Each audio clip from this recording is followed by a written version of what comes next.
Welcome, dear listener, to another gentle journey through the shadows of history. Tonight, we invite you to settle back, perhaps pull a soft blanket closer, and allow your mind to drift into the elegant yet restrictive world of feudal Japan. You are safe here, in your comfortable present, where personal choices flow as freely as mountain streams. As we explore a time when a woman's life was carefully orchestrated like a traditional tea ceremony, please consider subscribing to the channel and drop a comment below.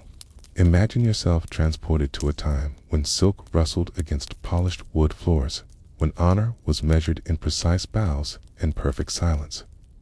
Tonight, we journey into the hidden chambers and shadowed corridors of samurai households, where women lived lives of quiet complexity behind painted screens and paper walls.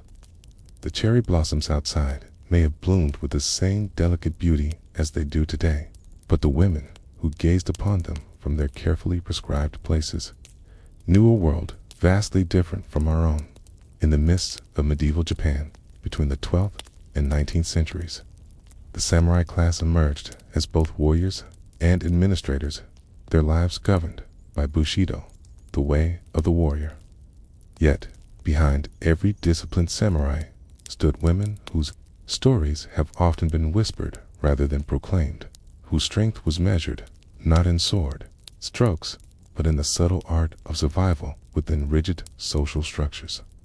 These were women who found power in seeming powerlessness, who wielded influence through carefully chosen words and perfectly timed silences. The truth about being a samurai's wife reveals itself not in dramatic tales of rebellion, but in the quiet rhythms of daily existence, the careful navigation of household politics, and the complex dance between duty and desire.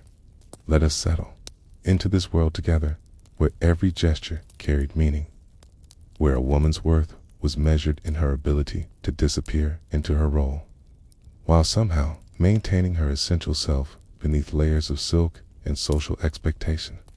Picture, if you will, the morning mist rising from a carefully tended garden, where each stone has been placed with deliberate intention, where every branch has been pruned to reflect the harmony that was expected to permeate all aspects of life.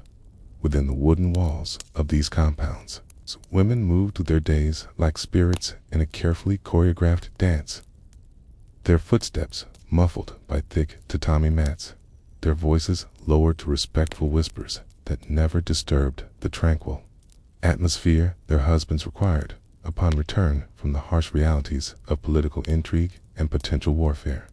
These women, born into privilege, yet bound by invisible chains of expectation, navigated a world where a single misstep could bring shame upon their entire lineage. They were educated enough to appreciate poetry and skilled enough in calligraphy to create works of art, yet forbidden from using these talents in ways that might draw attention beyond the carefully prescribed boundaries of their domestic realm. Their intelligence was cultivated only to better serve their families, their creativity channeled into the arrangement of flowers and the precise preparation of tea, ceremonies that could make or break important alliances.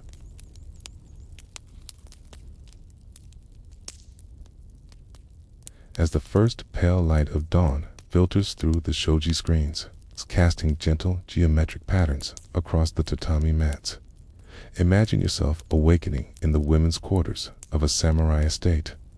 The air carries the faint scent of incense from the household shrine, mingled with the subtle fragrance of cedar wood and the distant aroma of rice being prepared in the kitchen quarters. This is not the abrupt awakening of our modern world, but a gradual emergence from sleep that follows the natural rhythm of the sun, regulated by centuries of tradition and the unspoken understanding that each day begins with duty. The samurai's wife rises before the household stirs, her movements deliberate and silent as she arranges herself in the prescribed manner. The process of dressing alone reveals the complexity of her existence, each layer of silk and cotton carrying meaning, each color chosen with careful consideration of the season, the day's obligations, and her position within the household hierarchy. The undergarments, invisible to the outside world, must be as perfectly arranged as the outer layers. For a woman's attention to detail in matters unseen reflects her inner cultivation and respect for the cosmic order that governs all things. Her first kimono layer, the hajujubin, rests against skin that has been carefully tended with rice, water, and delicate oils, maintaining the porcelain complexion that signifies her noble status and freedom from the manual labor that darkens the skin of common women. Over this comes the nagujuban, its length and style dictated by strict social codes that she learned as a child. Each fold and tuck practiced thousands of times until the movements became as natural as breathing. The collar positioning alone requires precise calculation, revealing just enough of the nape of her neck to be considered elegant, but not so much as to appear improper or attention-seeking. The outer kimono, chosen the evening before with careful consideration of the day's activities, glides over her form like liquid silk, its patterns telling stories to those educated enough to read them. Cherry blossoms might indicate the spring season and hope for renewal, while geometric patterns speak to stability and adherence to tradition. The colors themselves communicate her age, marital status, and the wealth of her family, each shade carefully regulated by sumptuary laws that dictated what each class of society could wear.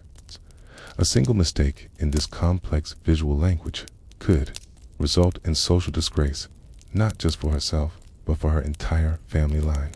The obi, that magnificent silk sash that transforms the kimono from simple garment to work of art, requires the assistance of servants or family members to achieve the proper tightness and positioning. The weight of it, sometimes 15 or 20 pounds of heavily brocaded silk, serves as both ornament and restraint, a constant physical reminder of the careful control she must maintain over her body and her expressions. The bow at the back, invisible to her own eyes, must be perfect, for it will be scrutinized by other women who understand that every detail reflects upon her character and upbringing. Her hair, another canvas for the display of status and propriety, undergoes a transformation that can take over an hour to complete. The oils and powders that keep each strand in place carry the weight of tradition, their application following patterns that have been passed down through generations of women. The ornaments that secure her elaborate coiffure are not merely decorative, but serve as subtle indicators of her family's wealth and connections. A single jade hairpin might represent months of a common family's income, while the particular way her hair is arranged announces her marital status and position in the household hierarchy to anyone with eyes to see. Imagine the weight of these preparations. Not just the physical burden of heavy silk and elaborate ornamentation, but the psychological pressure of knowing that every aspect of her appearance will be observed, judged, and interpreted by those around her. Each morning begins with the careful construction of a perfect facade, one that must never slip. Never reveal the woman beneath the layers of silk and social expectation. Her face, painted with white powder and delicate touches of red at the lips and corners of the eyes, becomes a mask that hides her true thoughts and emotions behind an expression of serene acceptance. The breakfast preparations that follow her dressing ritual reveal another layer of her complex existence.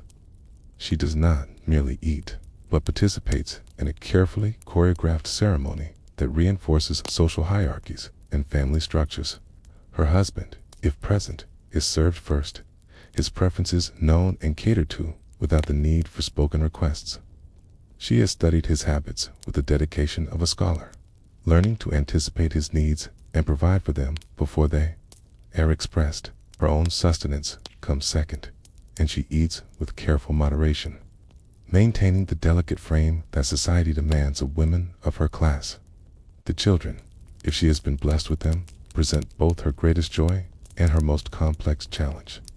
They must be taught to navigate the same intricate social codes that govern her own existence, yet she must do so with a lightness, that does not burden them with the weight of her own restrictions. Sons will eventually leave the women's quarters to join the world of men, but daughters must be prepared for lives similar to her own, their spirits shaped and molded to accept limitations that often seem to press against natural inclinations toward curiosity and independence. Between the formal meals and prescribed activities, she moves through the household with the grace of a dancer, her presence felt but never intrusive. She inspects the work of servants with a discerning eye, ensuring that every surface gleams. Every flower arrangement reflects the season and the family's aesthetic preferences. Every detail contributes to the harmony that her husband requires as sanctuary from the competitive and often violent world of samurai politics. Her authority within these domestic boundaries is absolute, yet it is an authority that exists only within carefully defined limits. Like a perfectly tended garden that appears natural while being entirely controlled. The correspondence that arrives throughout the day requires careful attention and diplomatic skill. Letters from other samurai wives, invitations to poetry competitions or seasonal celebrations, requests for her participation in religious ceremonies or charitable activities, all must be evaluated not just for their immediate content, but for their political implications. A single, poorly worded response could create rifts between families that might affect her husband's career or her children's marriage prospects. She composes her replies with the precision of a military strategist, each character of her elegant calligraphy chosen to convey exactly the right tone of respect, friendship, or subtle distance as the situation requires.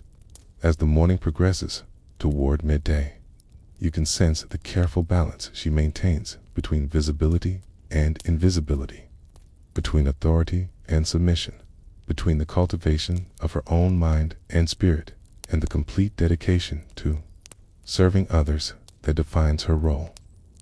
She exists in a state of constant awareness, reading the subtle signs that indicate her husband's mood, the servant's efficiency, the children's needs, the weather's effect on household routines, all while maintaining the serene exterior that makes her appear effortlessly in control of her complex domain.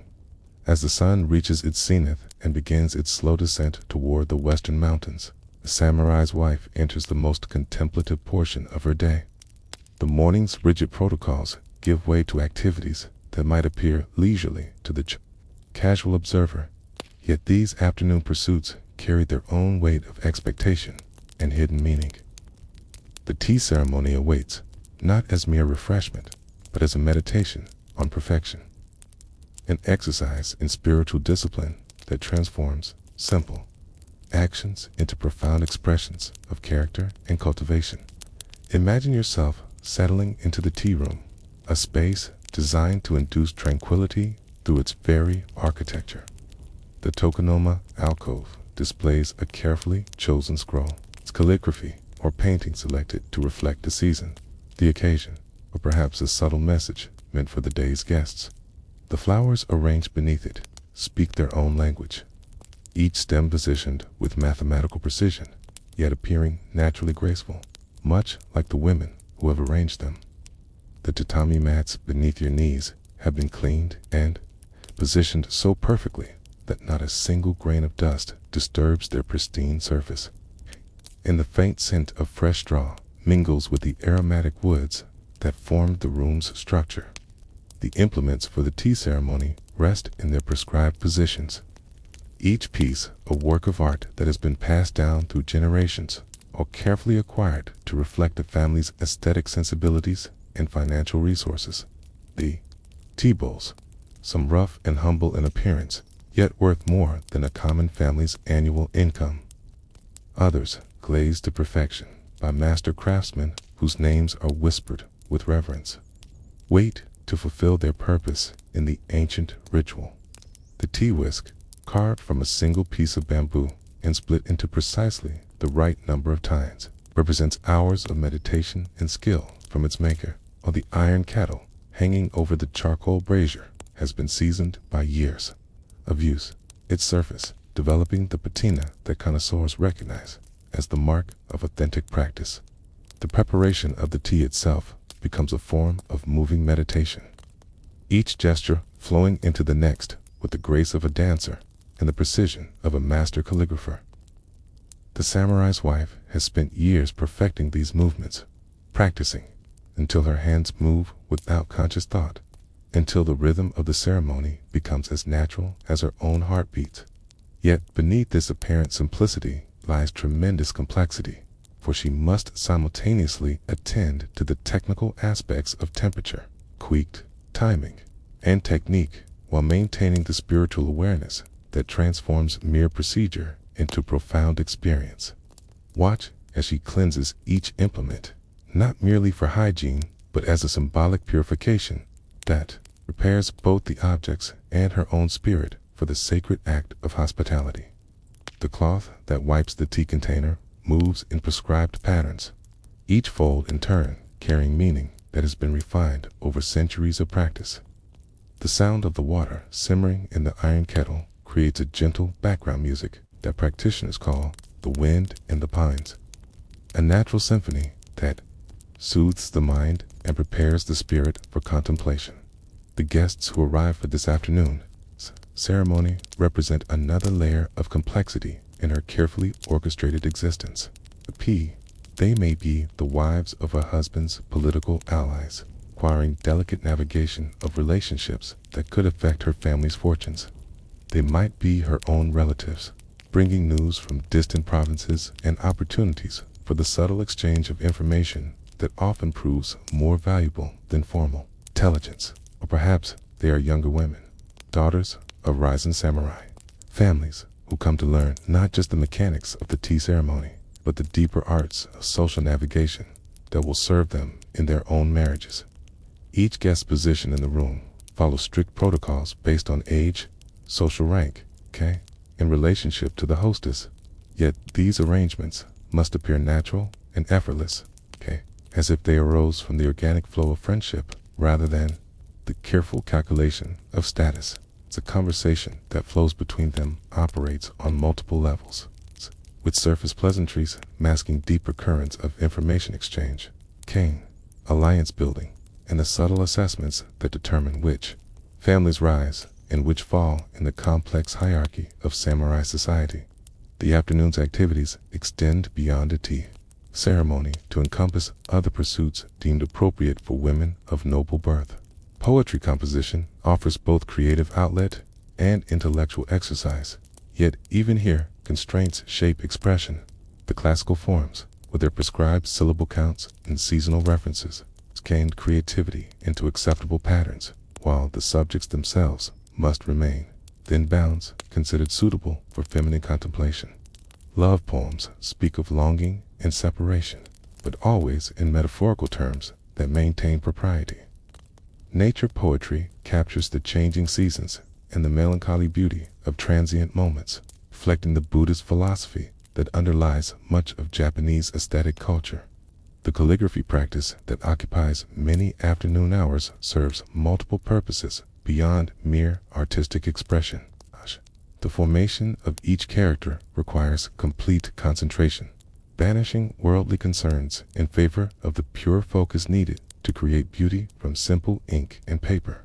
Yet the finished works also serve practical purposes, becoming gifts that strengthen social bonds, letters that maintain correspondence with distant family members, or poems that express feelings too delicate for spoken words.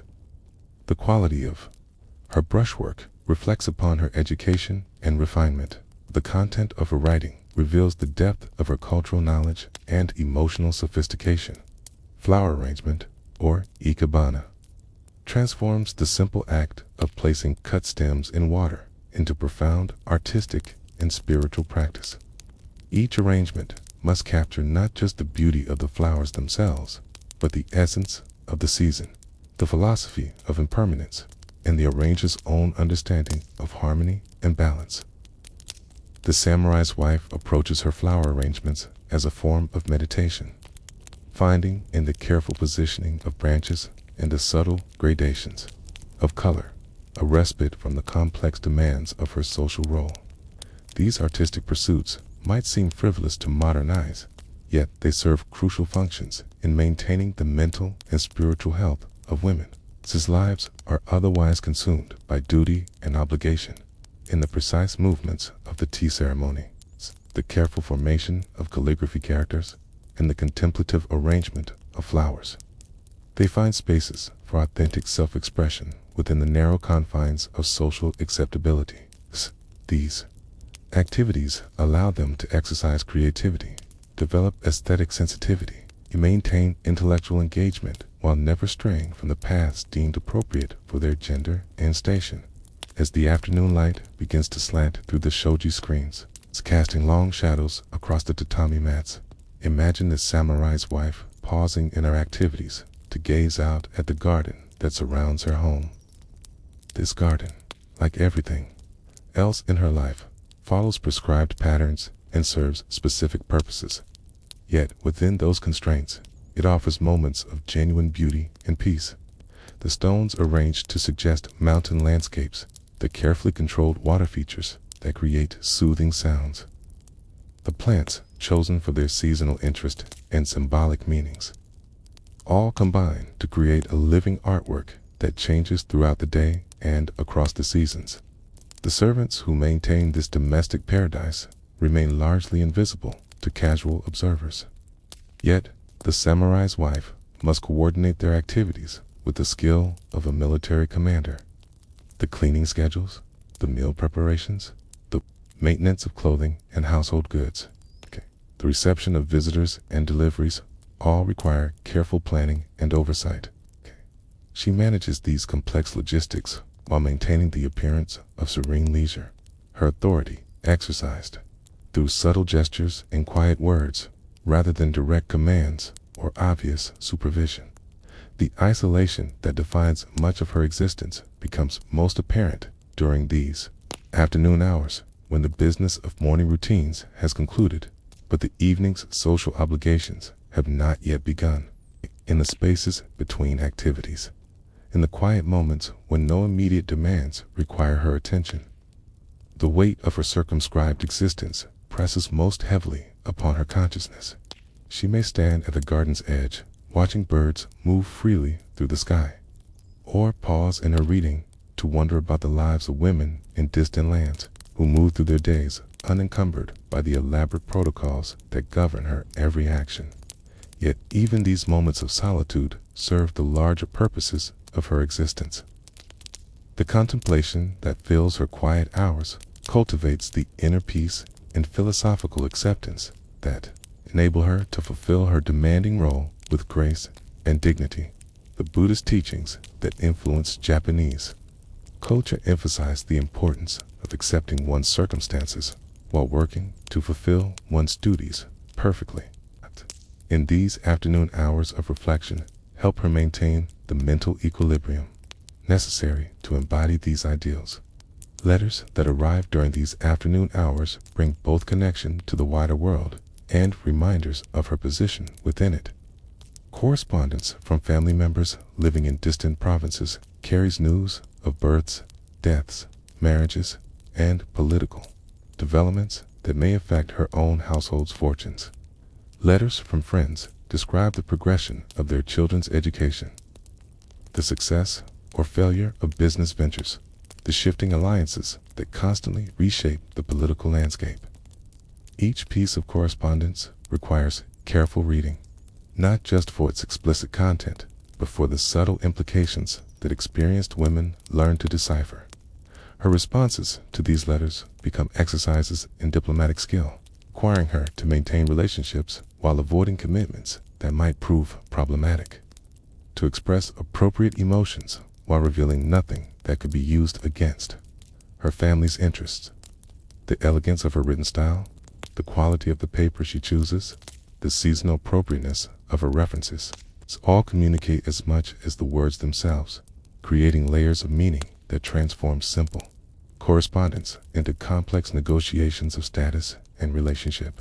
The educational responsibilities that occupy many of these afternoon hours extend beyond her own children to encompass the daughters of relatives and allies who come to learn the domestic arts and social graces necessary for their future roles.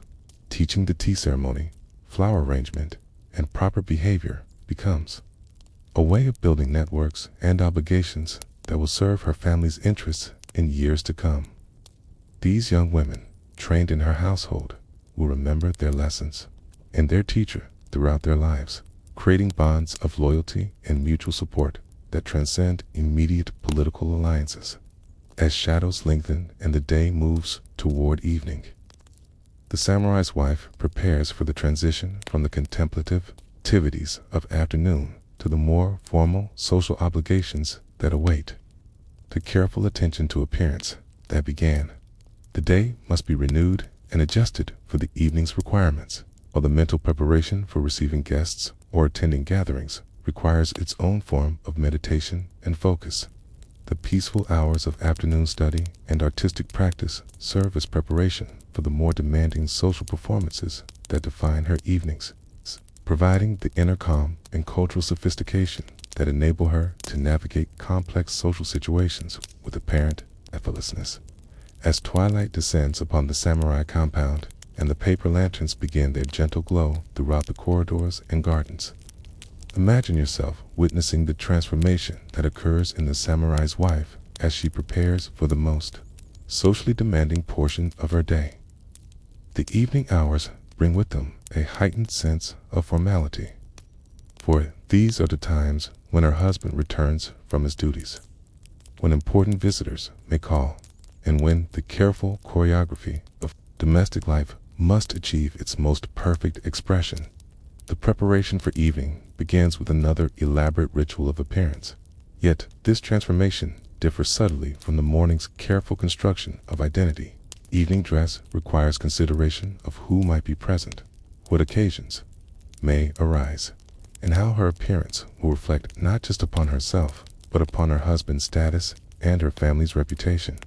The kimono chosen for evening wear often displays richer colors and more elaborate patterns than those appropriate for daytime.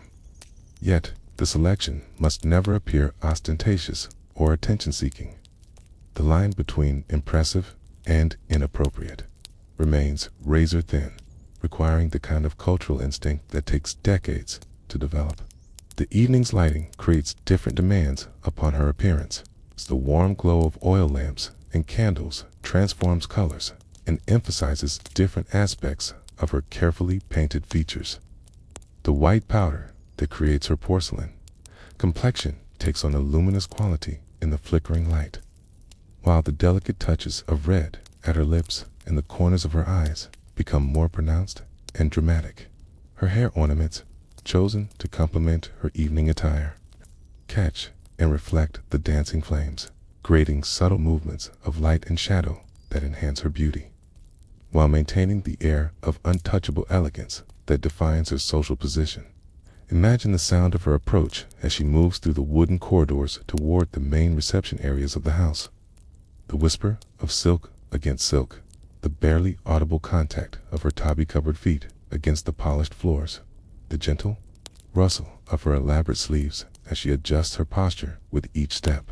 Her movement through space becomes a form of performance art, each gesture calculated to convey grace, dignity, perfect adherence to social expectations, while revealing nothing of her inner thoughts or personal desires.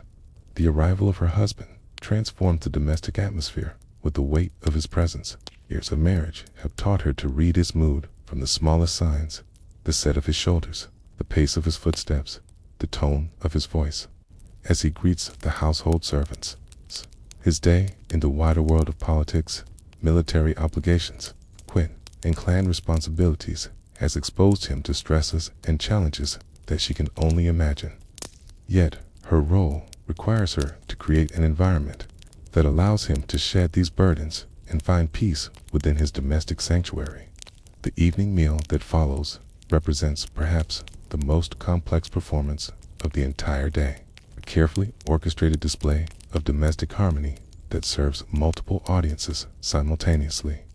If guests are present, every aspect of the meal becomes a reflection of the family's wealth, taste, and adherence to proper cultural forms. The dishes themselves, selected for their seasonal appropriateness, and aesthetic appeal as much as for their flavor. Must demonstrate the household's sophistication while remaining within the bounds of what is considered suitable for the family's social rank. Watch as she coordinates the service of multiple courses, each presented on carefully chosen ceramics that complement both the food and the season, arranged with the precision of a master artist, yet appearing effortless in their beauty. Serving implements, the arrangement of condiments and accompaniments, the timing of each course's arrival, all require her constant but invisible supervision. She must ensure that her husband's preferences are anticipated and met without his needing to make requests, that guests are honored with appropriate attention while never being made to feel uncomfortable, and that the entire meal proceeds with the smooth rhythm that marks a truly well-managed household. Her own participation in the meal follows strict protocols that place her husband's comfort and the guest's satisfaction ahead of her own needs. She eats sparingly and only after ensuring that others have been properly served. Her attention divided between monitoring the progress of the meal and engaging in a subtle conversation that maintains social harmony without ever drawing undue attention to herself. The topics she may discuss, the opinions she may express, the emotions she may reveal, all operate within carefully defined boundaries that she has internalized so completely that compliance appears natural rather than constrained. The conversations that flow around the evening meal often touch upon matters of politics, military affairs, and clan business that directly affect her family's welfare. Yet, her participation must remain indirect and carefully modulated. She may offer observations about the character of individuals mentioned in the discussion, share information gathered from her own social networks, or provide insights based on her understanding of family dynamics and social relationships. Yet, these contributions must be offered in such a way that they appear to arise naturally from feminine intuition rather than calculated intelligence, maintaining the fiction that women exist apart from the serious business of the world, while actually providing crucial information and perspective. The rituals that surround the evening meal extend far beyond the simple consumption of food to encompass complex negotiations of status, relationship, and mutual obligation. The quality of the hospitality offered reflects upon the family's honor, while the graciousness with which hospitality is received influences future relationships and opportunities. Every gesture, from the depth of bows exchanged to the precise wording of compliments offered, carries meaning that extends far beyond the immediate moment to affect the long-term positioning of the family within the intricate web of samurai society. As the formal portions of the evening meal conclude, the samurai's wife must navigate the transition to more relaxed social interaction with the same skill she brings to all her domestic responsibilities. If entertainment is to be provided, she may be called upon to demonstrate her accomplishments in music, poetry, or dance. Yet these performances must strike a delicate balance between revealing her cultivation and maintaining appropriate modesty. Too skilled a performance might suggest vanity or inappropriate attention to accomplishments that should remain secondary to domestic duties, while too hesitant an effort might reflect poorly upon her education and the care with which her family has prepared her for her role. The musical instruments that may accompany evening entertainment, the koto with its silken strings and haunting melodies, the shamisen with its distinctive plucked tones, the various flutes and drums that can provide accompaniment to poetry or dance, all require years of practice to master, yet must be employed with apparent effortlessness. Her performances become extensions of her role as creator of domestic harmony, using artistic skill to enhance the peaceful atmosphere that allows her husband to recover from the day's stresses and prepare for tomorrow's challenges. The poetry that may be composed or recited during evening gatherings serves multiple functions beyond mere entertainment. Classical verses, with their layers of meaning and seasonal references, demonstrate cultural literacy while providing frameworks for for the subtle expression of emotions and ideas that direct statement might render inappropriate. The collaborative creation of linked verses with different individuals contributing successive lines or stanzas becomes a form of intellectual play that allows participants to display their wit and occasion while maintaining the social bonds that hold the community together. As the evening progresses and guests begin to take their leave, the samurai's wife must orchestrate their departure with the same attention to protocol that governed their reception. The timing of farewells, the appropriate gifts that may accompany departing guests, the precise level of ceremony that should mark each individual's departure, all require careful judgment based on the evening's interactions and the ongoing relationship between families. A gesture too elaborate might suggest anxiety about the relationship, while insufficient attention to proper forms might be interpreted as a slight that could damage future cooperation. The private hours that follow the departure of guests reveal perhaps the most complex aspects of the samurai wife's existence, for these are the times when the formal masks of social interaction give way to the more intimate dynamics of marriage and family life. Yet even in these supposedly private moments, protocol and expectation continue to shape behavior and limit authentic expression. The conversations that pass between husband and wife, the sharing of information about the day's events and tomorrow's obligations, the planning of future social and domestic activities, all occur within frameworks that emphasize his authority and her support rather than genuine partnership or mutual consultation. The preparation for sleep that concludes each day requires its own set of rituals and considerations. The careful removal and storage of elaborate garments, the cleansing of painted features, and the arrangement of hair for the night, the selection of sleeping robes that maintain modesty while providing comfort. All must be accomplished with the same attention to proper form that governs every other aspect of daily life. Even in sleep, the samurai's wife must maintain awareness of her role and responsibilities, ready to respond to any emergency or unexpected demand that might arise during the night hours as she settles into her futon, surrounded by the gentle sounds of the household preparing for rest.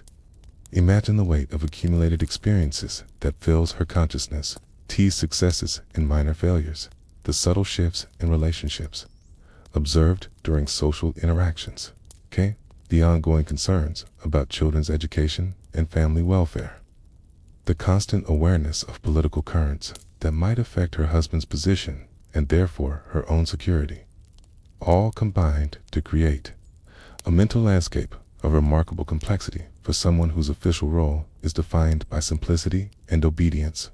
The darkness that envelops the compound carries with it both rest and reflection, providing the quiet hours necessary for processing the day's experiences and preparing mentally for tomorrow's challenges. In these moments of solitude, removed from the constant demands of social performance, the samurai's wife may allow herself to contemplate the constraints that define her existence while finding within those limitations the spaces for personal growth and authentic experience that make her life bearable and occasionally even fulfilling.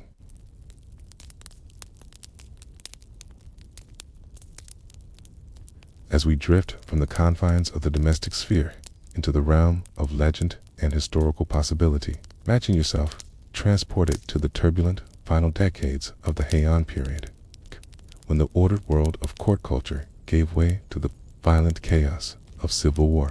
Here, in the midst of the late 12th century, Kay emerges a figure so extraordinary that her very existence challenges everything we have learned about the prescribed roles of women in samurai society. Her name was Keimo Gozen, and her story whispers of paths not taken, of possibilities that existed briefly in the spaces between one era and another. Picture, if you will, the landscape of Japan in the 1180s, when the Taira and Minamoto clans locked themselves in a death struggle that would determine the future of the archipelago. The elegant refinements of Heian court culture, with its emphasis on poetry and aesthetic cultivation, crumbled before the harsh realities of mounted warfare and political ambition.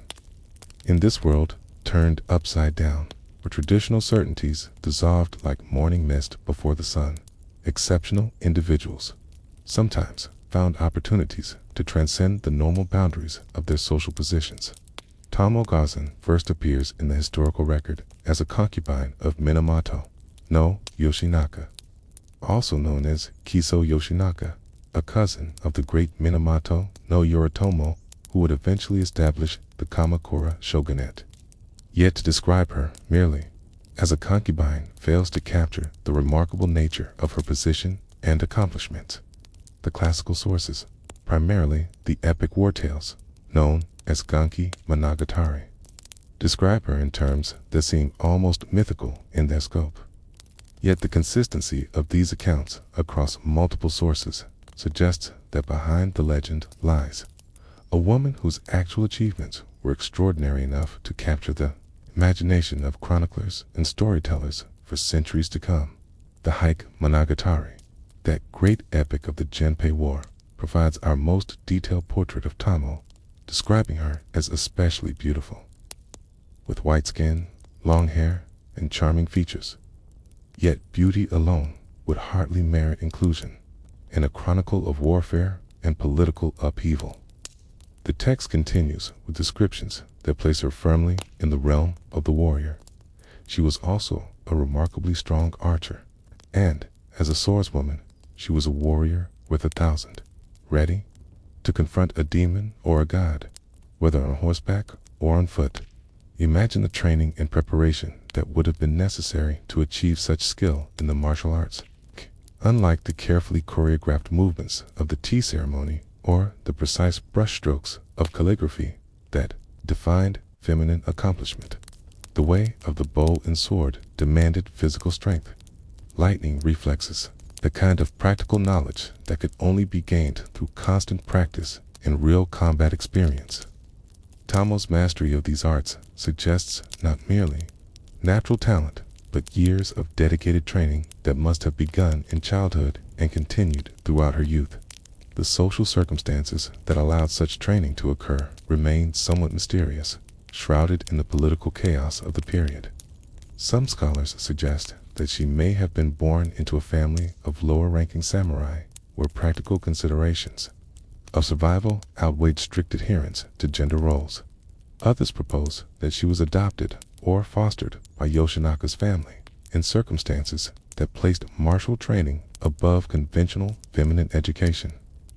Still, others speculate that she may have been trained as part of a broader pattern of women's military participation that became temporarily necessary during the extended warfare of the period, but was later suppressed and forgotten as peace returned and traditional gender roles reasserted themselves. The weapons that Tomo wielded tell their own story of her extraordinary capabilities.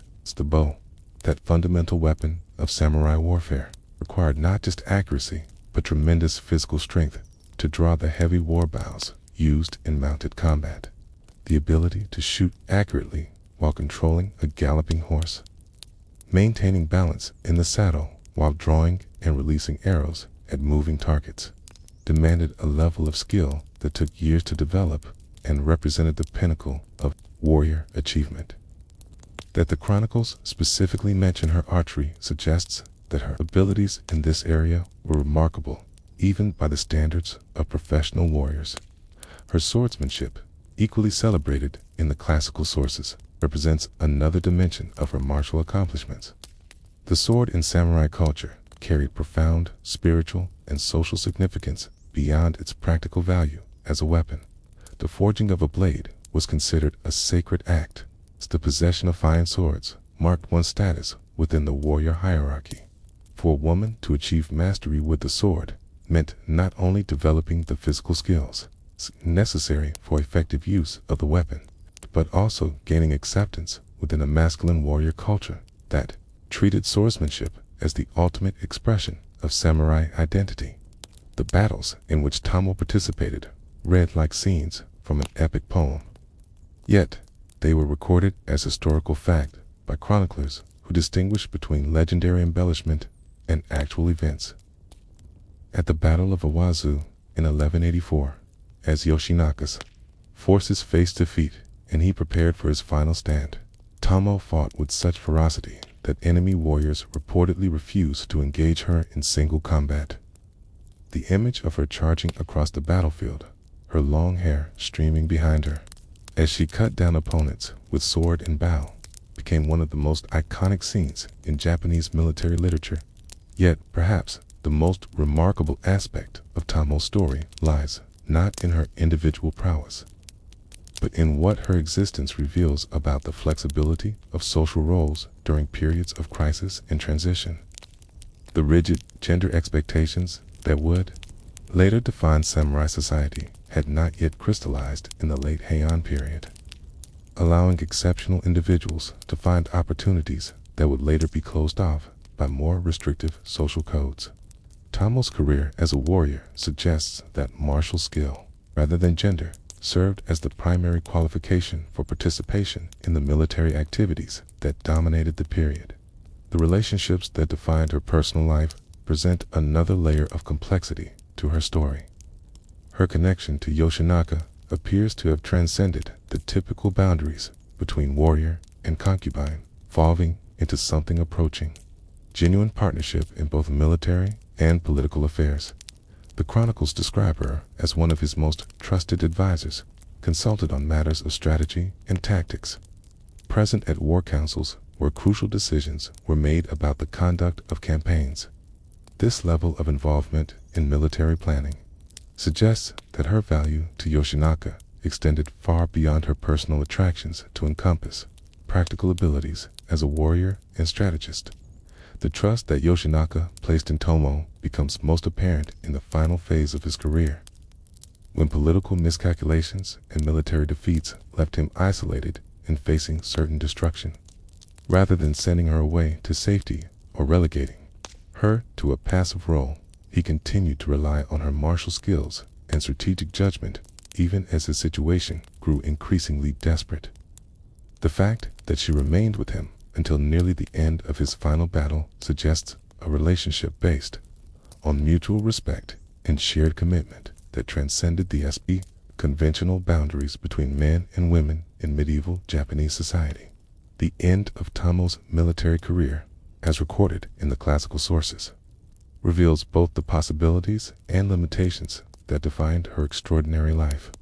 Yoshinaka prepared for his final stand at Awazu, facing overwhelming odds and certain death. He reportedly urged her to leave the battlefield and save herself. The dialogue recorded in the Hike Monogatari captures the poignancy of this moment. "You are a woman, so now, quickly, go away. I am resolved to die in battle, or by my own hand if I am wounded." Would be unseemly to let people say that Yoshinaka kept a woman with him during his last battle.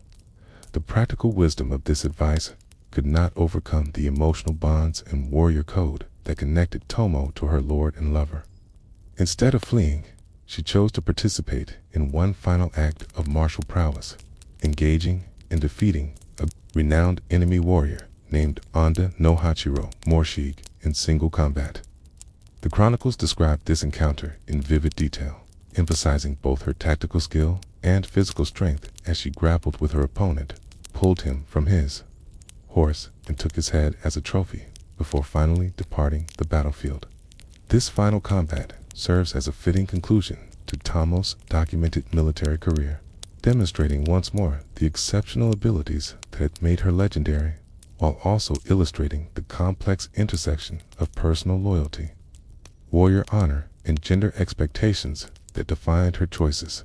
Her decision to leave the field after this victory, rather than fighting to the death alongside Yoshinaka, has been interpreted in various ways by scholars and storytellers.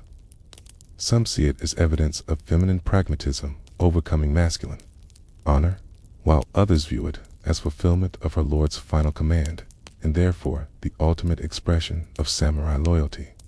The mystery surrounding Tomo's fate after the Battle of Awazu adds another layer of intrigue to her already remarkable story.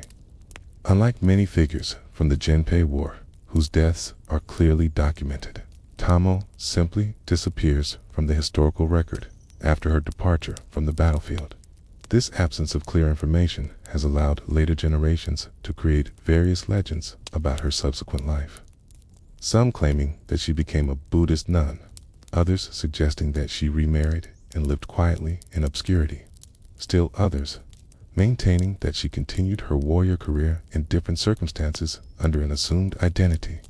The ambiguity surrounding her later life may reflect the broader challenge that exceptional women like Tamo posed to the social order that emerged after the Jinpei War, as the Kamakura Shogunate established itself and began codifying the legal and social structures that would govern samurai society. There was little place for women would achieve prominence through martial prowess rather than through traditional feminine accomplishments. The disappearance of figures like Tamo from the historical record may represent not just individual choices, but a broader social process by which the new order eliminated or marginalized elements that did not fit its conception of proper social relationships. The artistic representations of Tamo that proliferated throughout Japanese cultural history revealed the ongoing fascination with her story and its implications. Woodblock prints, paintings, theatrical performances, and literary works all drew upon her legend to explore themes of courage, loyalty, and the transcendence of social boundaries. These artistic works often emphasize different aspects of her story, sometimes focusing on her martial prowess, other times highlighting her beauty and femininity, occasionally attempting to reconcile these seemingly contradictory elements into a coherent vision of exceptional womanhood. The evolution of Tamo's legend over time also reflects changing attitudes toward gender roles and social expectations in Japanese society. During periods when women's opportunities were most restricted, her story sometimes became a form of wish fulfillment, allowing audiences to imagine possibilities that were denied to them in their own lives. In other eras, when social constraints were somewhat relaxed, her example could serve as inspiration for women seeking to expand their own spheres of activity and influence. As we delve deeper into the mystery of Tamo Gozen, imagine yourself not merely observing her external achievements, but attempting to understand the inner landscape of a woman who chose to live so far outside the accepted boundaries of her time. What psychological and emotional forces could have driven someone to pursue a path that demanded not only exceptional physical courage, but the willingness to endure the constant scrutiny and skepticism that would have greeted every aspect of her unconventional existence? Consider the childhood that must have shaped such a remarkable individual. Unlike the carefully sheltered upbringing that prepared most samurai daughters for lives of domestic service and social performance, Tamo's early years would have been marked by experiences that developed physical strength, competitive spirit, and a kind of practical resilience that warfare demanded. Perhaps she grew up in a household where the normal distinctions between male and female training were relaxed out of necessity, or where her exceptional abilities became apparent early enough to justify departing from conventional patterns of education.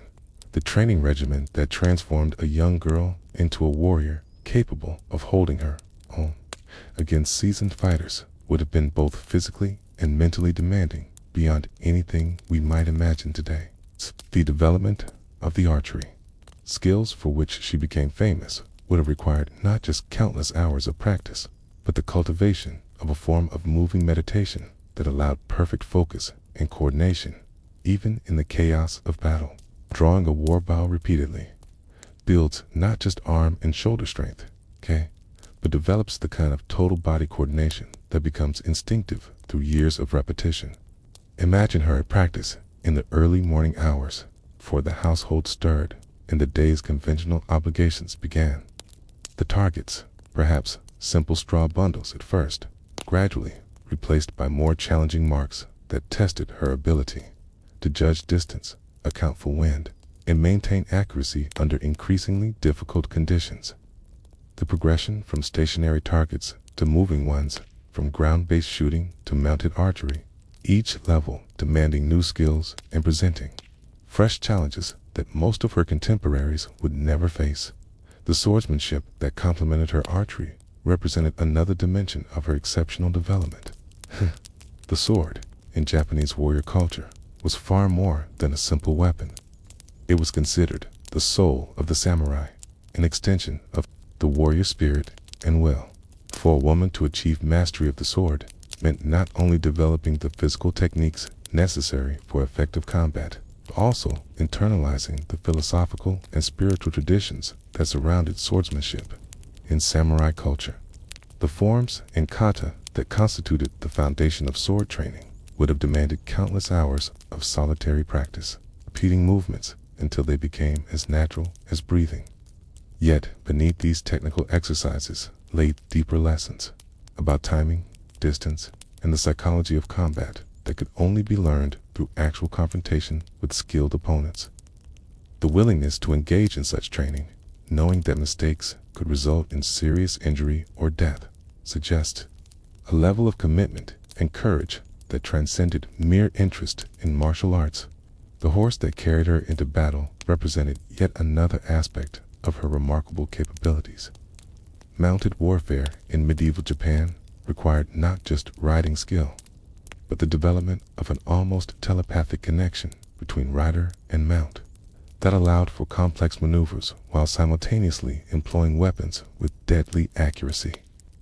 The horse itself became a partner in combat, trained to respond to subtle shifts in weight and pressure that communicated the rider's intentions without the need for conscious direction.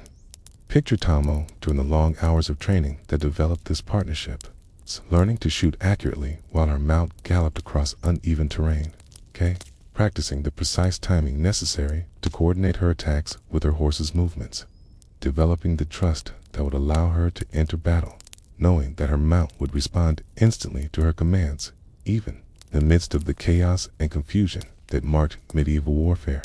The psychological preparation for actual combat would have required its own form of training, for the reality of battlefield violence demanded mental and emotional conditioning that went far beyond technical skill.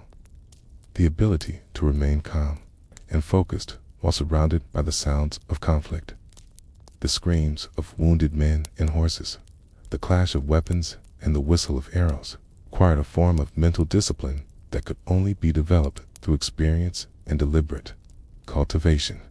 The first time Tomo took a human life in battle must have marked a profound transformation in her understanding of herself and her capabilities. Unlike the training scenarios that prepared her for combat, actual killing carried moral and spiritual implications that no amount of practice could fully anticipate. The moment when theory became reality, when all her preparation culminated in the taking of another's life, would have tested not just her technical skills, but her fundamental commitment to the warrior's path.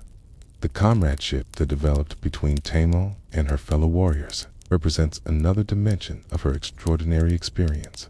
Initial skepticism and resistance from male warriors who questioned her presence on the battlefield would have gradually given way to respect and acceptance as her abilities proved themselves in actual combat.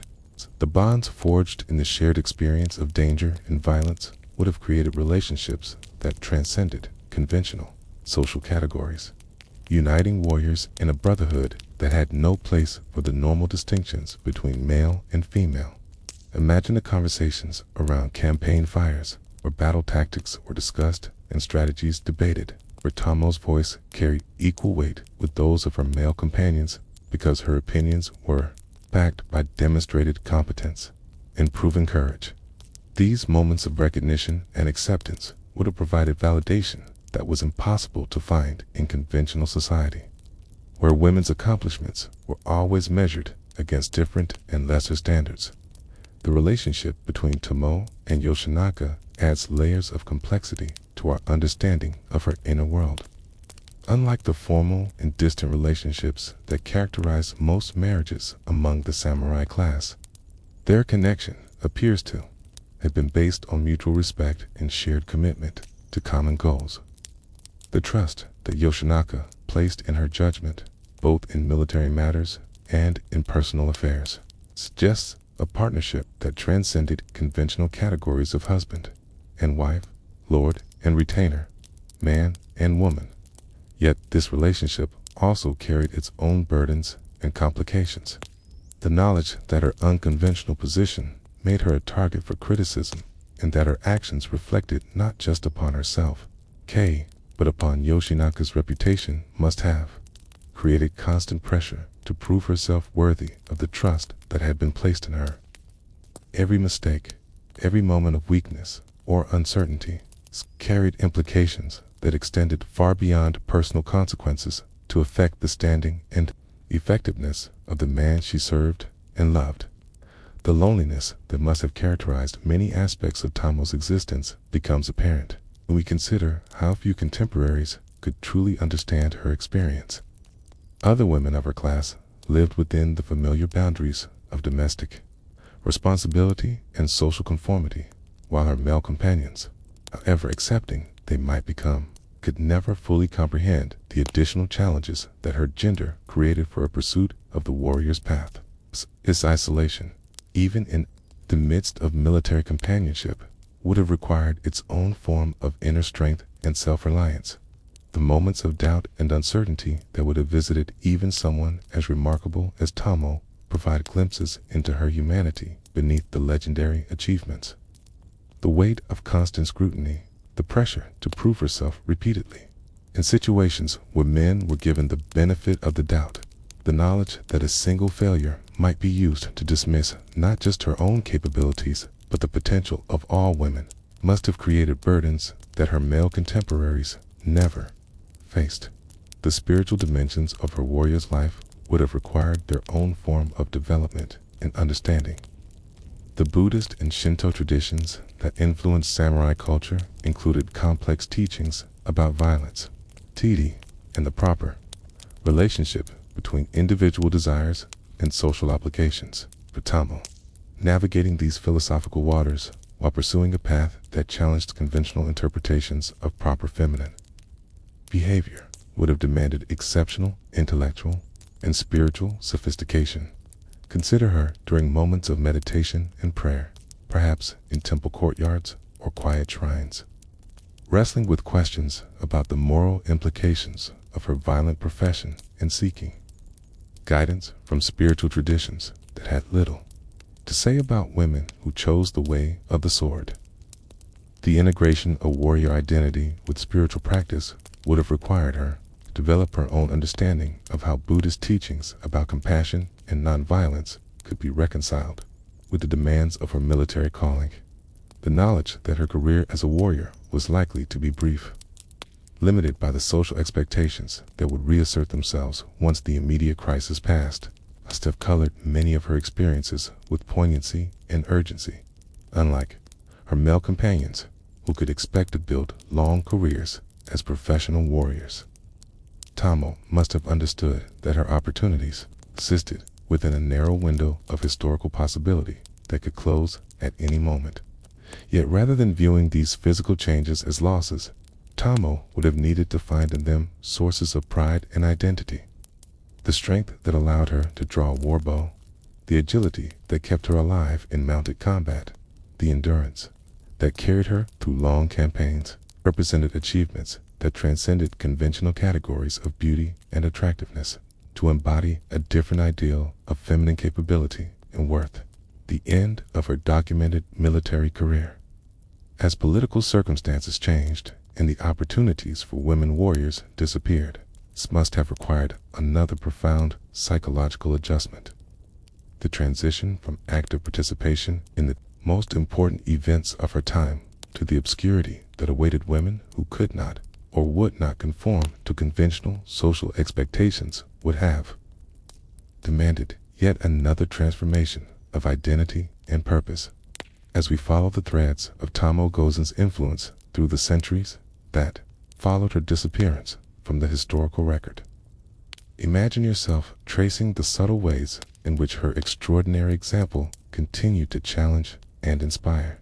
Even as Japanese society moved toward increasingly rigid definitions of appropriate feminine behavior, her legend became a form of cultural memory that preserved possibilities which the evolving social order sought to eliminate, creating a persistent counter-narrative, that would resurface whenever conditions allowed for questioning conventional assumptions about women's capabilities and proper roles. The immediate aftermath of the Genpei War saw the establishment of the Kamakura shogunate under Minamoto no Yoritomo, a political system that brought relative peace and stability to Japan, but also initiated the codification of social structures that would increasingly restrict women's opportunities for independent action.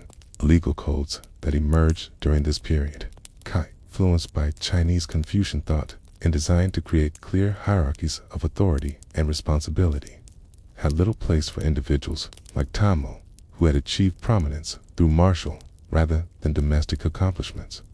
Yet, even as the new order consolidated itself, the memory of women warriors like Tomo persisted in the oral traditions maintained by traveling entertainers, Buddhist monks, and storytellers who carried news and culture between distant provinces. The epic war tales, known as Gunki Monogatari, including the Hike Monogatari that preserved the most detailed account of Tomo's exploits, were regularly performed at temples, noble households, and public gatherings throughout the medieval period. These performances ensured that each new generation learned not just the facts of her military career, but absorbed the broader implications of her example for understanding the potential scope of human achievement. The evolution of Tomo's story in these oral traditions reveals the complex relationship between historical memory and social need. Depending on the audience and the political circumstances of the performance, different aspects of her legend might be emphasized or downplayed during periods when military virtues were most highly valued. Her prowess in battle and her courage in the face of overwhelming odds took center stage when social harmony and feminine propriety were paramount concerns. The versions of her story might focus more on her loyalty to Yoshinaka and her ultimate departure from the battlefield, framing her military career as exceptional circumstances rather than a model for emulation. The artistic representations of Tomo that began appearing during the Kamakura period and proliferated throughout subsequent centuries provide another window into her enduring cultural impact. Scroll paintings, woodblock prints, and illustrated manuscripts depicted her in various scenes from her legendary career, each artistic interpretation reflecting the aesthetic and ideological concerns of its particular era.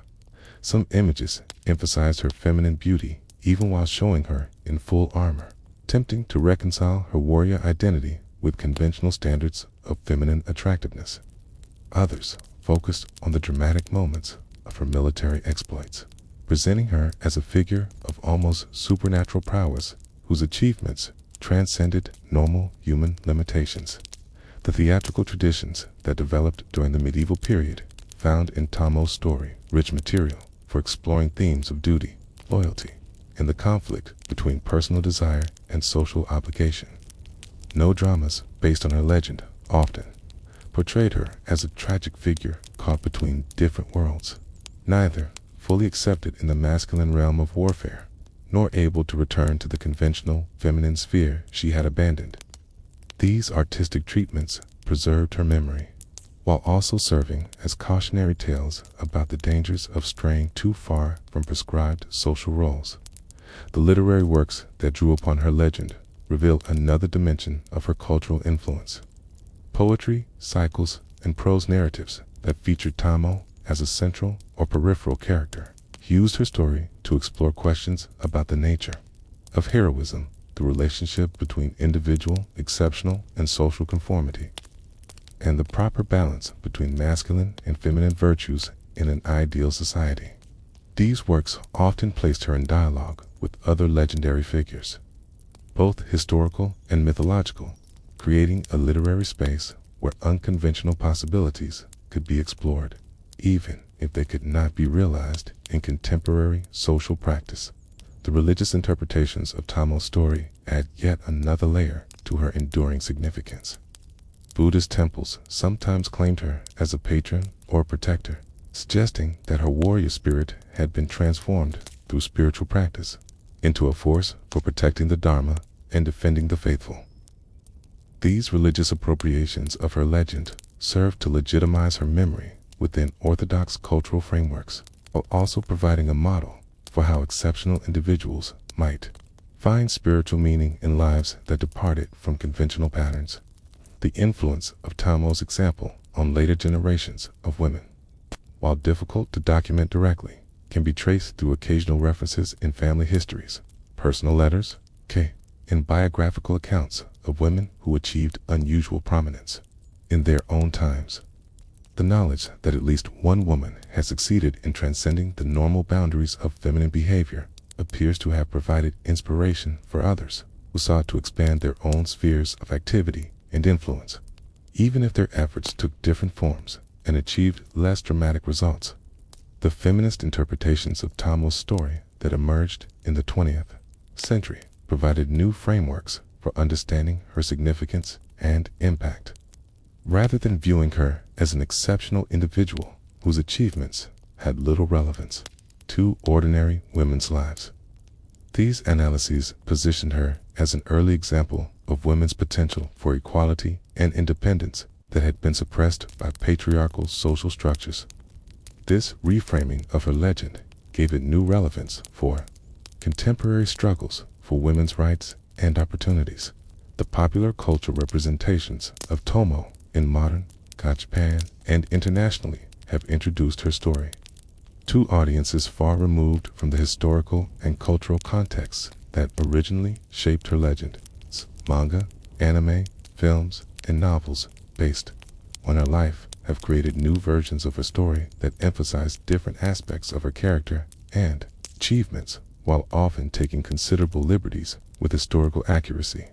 These contemporary adaptations demonstrate the continuing appeal of her example, while also showing how legendary figures can be continuously reinterpreted to address the concerns and interests of new audiences. The educational uses of Tamo's story in Japanese schools and cultural institutions reveal ongoing debates about how her example should be understood and what lessons it should teach.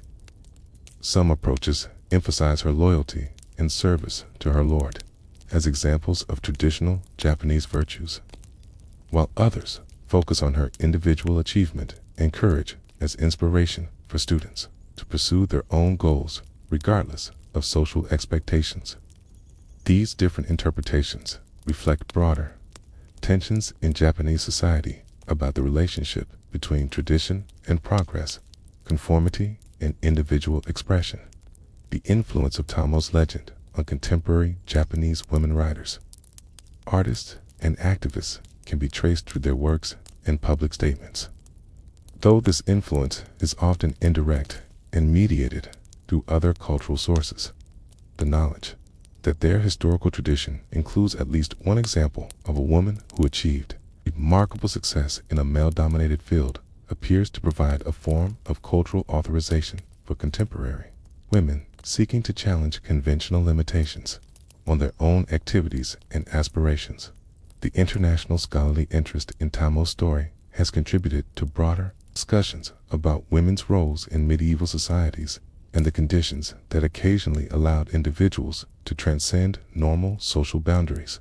Comparative studies that examine her career alongside similar figures from other cultures have revealed common patterns in how exceptional women navigated patriarchal social structures, while also highlighting the specific features of Japanese culture that made her achievements possible. The technological developments that have made historical sources more accessible to researchers and the general public have facilitated new investigations into Tamo's story and its cultural context. Digital databases of classical texts, online repositories of artistic works, and virtual museum collections have made it easier to trace the evolution of her legend and to identify previously overlooked references to her story in diverse historical sources. The continuing relevance of Tamo's example in contemporary discussions about gender equality, digital potential, and social change demonstrates the enduring power of her legend to inspire and challenge. Her story provides a historical precedent for questioning assumptions about natural limitations and proper roles, while also illustrating the complex relationship between individual achievement and social transformation in a world still grappling with questions about how to create opportunities for all individuals to develop their full potential. The example of a woman who found ways to transcend the constraints of her time continues to offer both inspiration and insight into the ongoing struggle for human freedom and dignity.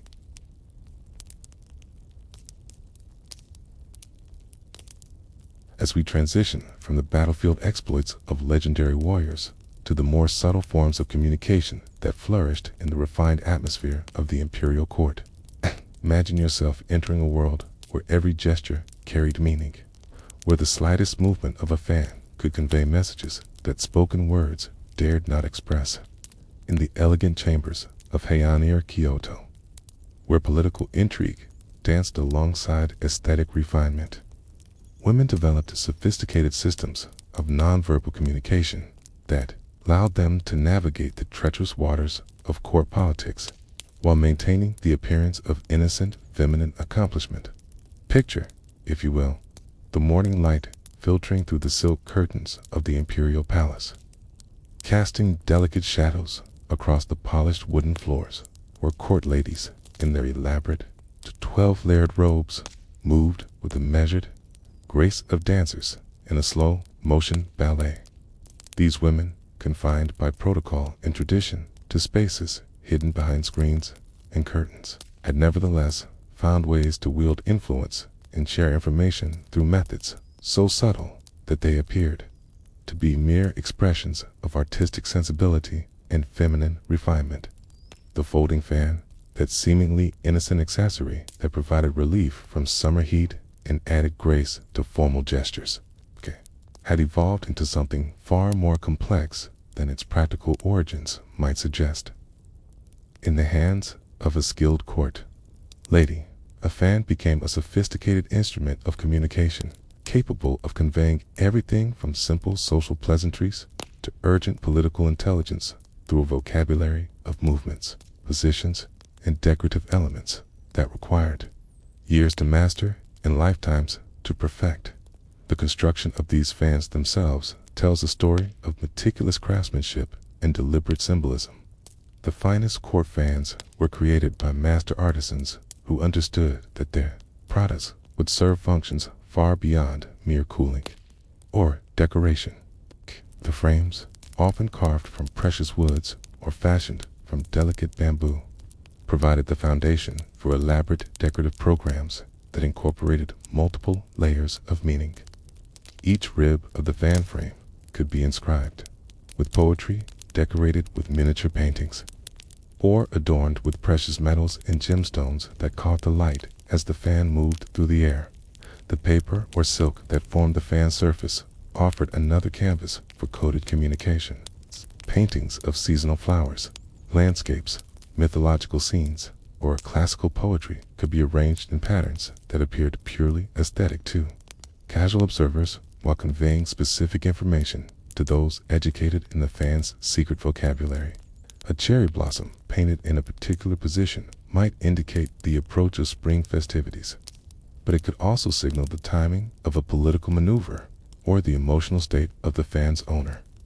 Autumn leaves scattered across the fan's surface could suggest the passage of time and the Buddhist theme of impermanence, or they might warn of the declining fortunes of a particular court faction.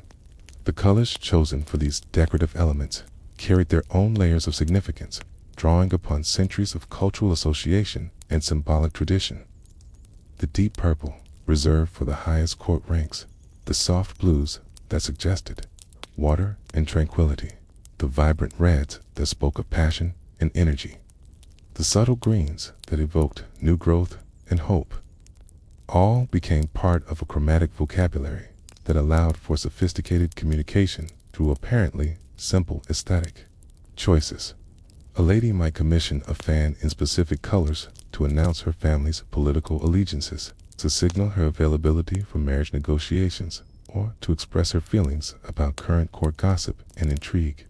The poetry that adorned many court fans represented perhaps the most sophisticated level of this coded communication system. Classical verses, with their elaborate wordplay and multiple layers of reference, could be selected and arranged to create messages that operated simultaneously on literary, emotional, and political levels. A poem about the moon's reflection in water might ostensibly celebrate the beauty of nature while actually commenting on the illusory nature of current political arrangements. Verses about the changing seasons could express personal emotions, while also predicting shifts in court alliances and power structures. The techniques for reading these poetic messages required extensive education in classical literature, Buddhist philosophy, Chinese history, and the contemporary political situation. Court ladies spent years studying not just the obvious meanings of poems, but their historical contexts, their traditional interpretations, and the ways in which subtle variations in wording or presentation could modify or reverse their apparent significance. This literary education served the dual purpose of cultivating genuine aesthetic appreciation while providing the tools necessary for sophisticated political communication. The fan's movements through space created another dimension of its communicative potential. The way a lady held her fan, the speed and direction of its motion, the precise angle at which it was positioned relative to her body and to other people in the room, all became elements in a kinetic vocabulary that could supplement or modify the messages conveyed through the fan's decorative elements. A fan snapped shut with particular emphasis might signal disagreement or disapproval, while one waved languidly in a circular pattern could suggest boredom or indifference. The rapid fluttering motion, known as butterfly wings, might indicate excitement or nervousness, while slow, deliberate movements could convey dignity and self-control. The positioning of the fan relative to the face provided yet another layer of communicative possibility. A fan held to partially conceal the lower face might suggest shyness or modesty, but it could also indicate that the holder was sharing confidential information or expressing opinions that required discretion. A fan position to block the view of certain observers while remaining visible to others could create private communication channels within public spaces, allowing for the selective sharing of information based on the political loyalties and trustworthiness of those present. The timing of fan movements in relation to conversations and other court activities required careful coordination and split-second decision-making. A fan opened at precisely the moment when a particular name was mentioned could indicate approval or disapproval of that person, while one closed during specific portions of a formal speech might signal disagreement with particular policies or proposals. Temporal elements of fan communication demanded not just a knowledge of the symbolic vocabulary, but also the social awareness and quick thinking necessary to employ that vocabulary effectively in rapidly changing social situations. The group dynamics that emerged when multiple court ladies employed fan communication simultaneously created complex networks of information exchange that could span the entire court community. A message initiated by one lady could be acknowledged, modified, and passed along by others through coordinated fan movements that appeared to be natural expressions of feminine grace, while actually constituting sophisticated political communications. These network effects allowed for the rapid dissemination of information throughout the women's quarters and enabled coordinated responses to political developments that might affect multiple families and factions. The seasonal variations in fan usage reflected both practical considerations and symbolic opportunities. Summer fans, essential for comfort during the humid months, could operate openly without arousing suspicion about their communicative functions. Winter fans, less obviously necessary for cooling, required more subtlety in their employment, but could convey messages through their very presence during cold weather. The transition between seasonal fan styles provided natural opportunities for signaling changes in political allegiances or personal circumstances. Ladies could adopt new decorative themes that reflected altered situations without explicitly announcing such changes. the relationship between fan communication and other forms of court etiquette created opportunities for reinforcing or contradicting messages through multiple channels simultaneously. A lady might use her fan to express one sentiment while her choice of clothing, colors, hair ornaments, or incense preferences conveyed different or complementary information. This multi-layered approach to communication allowed for tremendous subtlety and nuance, while also providing safeguards against misinterpretation. Its recipients could cross-reference multiple signals to confirm their understanding of intended messages. The training required to master fan communication began in childhood and continued throughout a lady's court career. Young girls learned first the basic movements and positions, practicing for hours to achieve the fluid grace that made the fan appear to be a natural extension of their bodies. As they matured, they gradually absorbed the symbolic meanings associated with different decorative elements, movement patterns, and contextual applications. The most accomplished practitioners could eventually improvise new combinations of signals to address novel situations while maintaining the aesthetic beauty that disguised their communications from unauthorized observers. The geographic spread of fan communication beyond the imperial court created regional variations and local innovations in the basic system.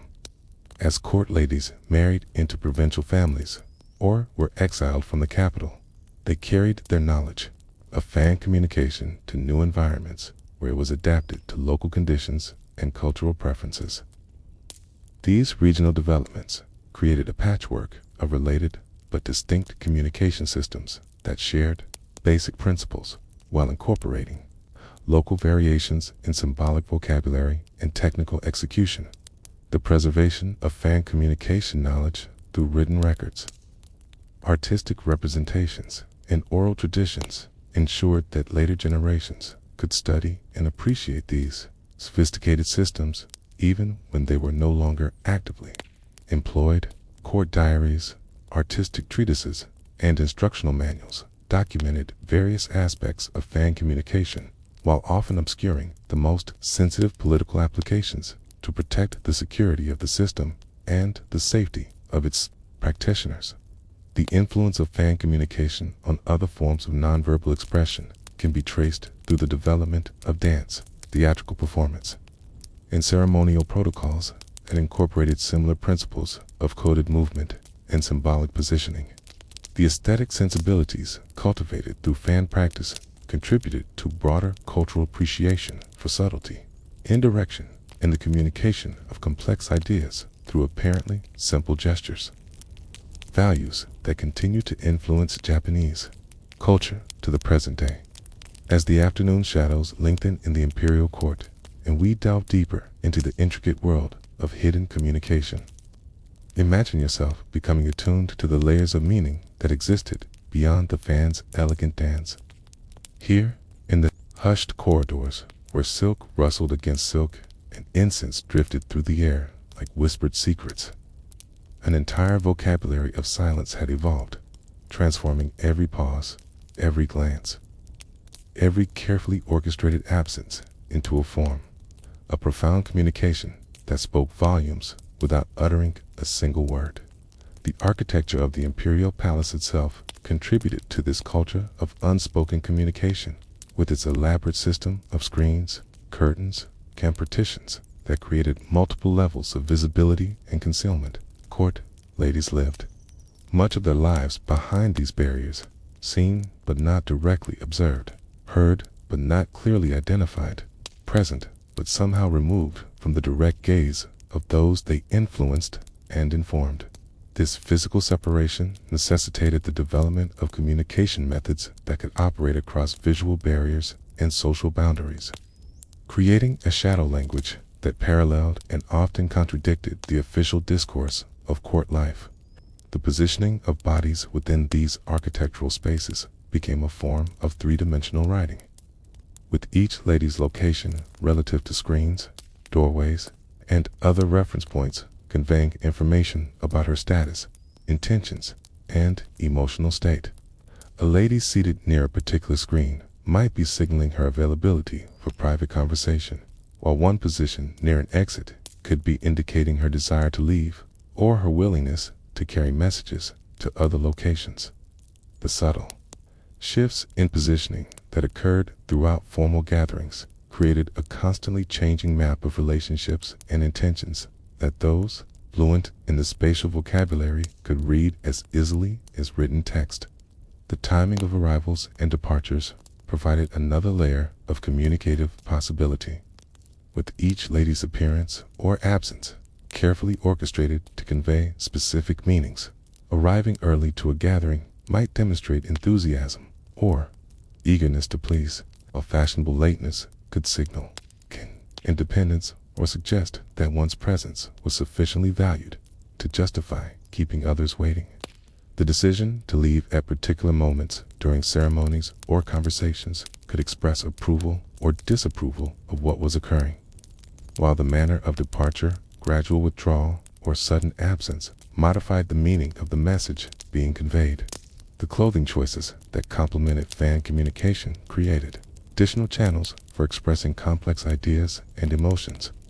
The selection of particular fabric patterns, the arrangement of multiple layers to create specific color combinations, the choice of accessories and ornaments all became elements in a comprehensive system of visual rhetoric that could reinforce, contradict, or elaborate upon messages being transmitted through other means.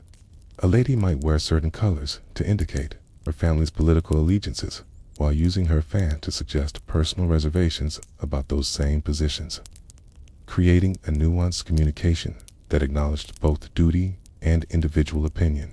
The intricate world of incense appreciation that flourished in court culture provided yet another venue for coded communication.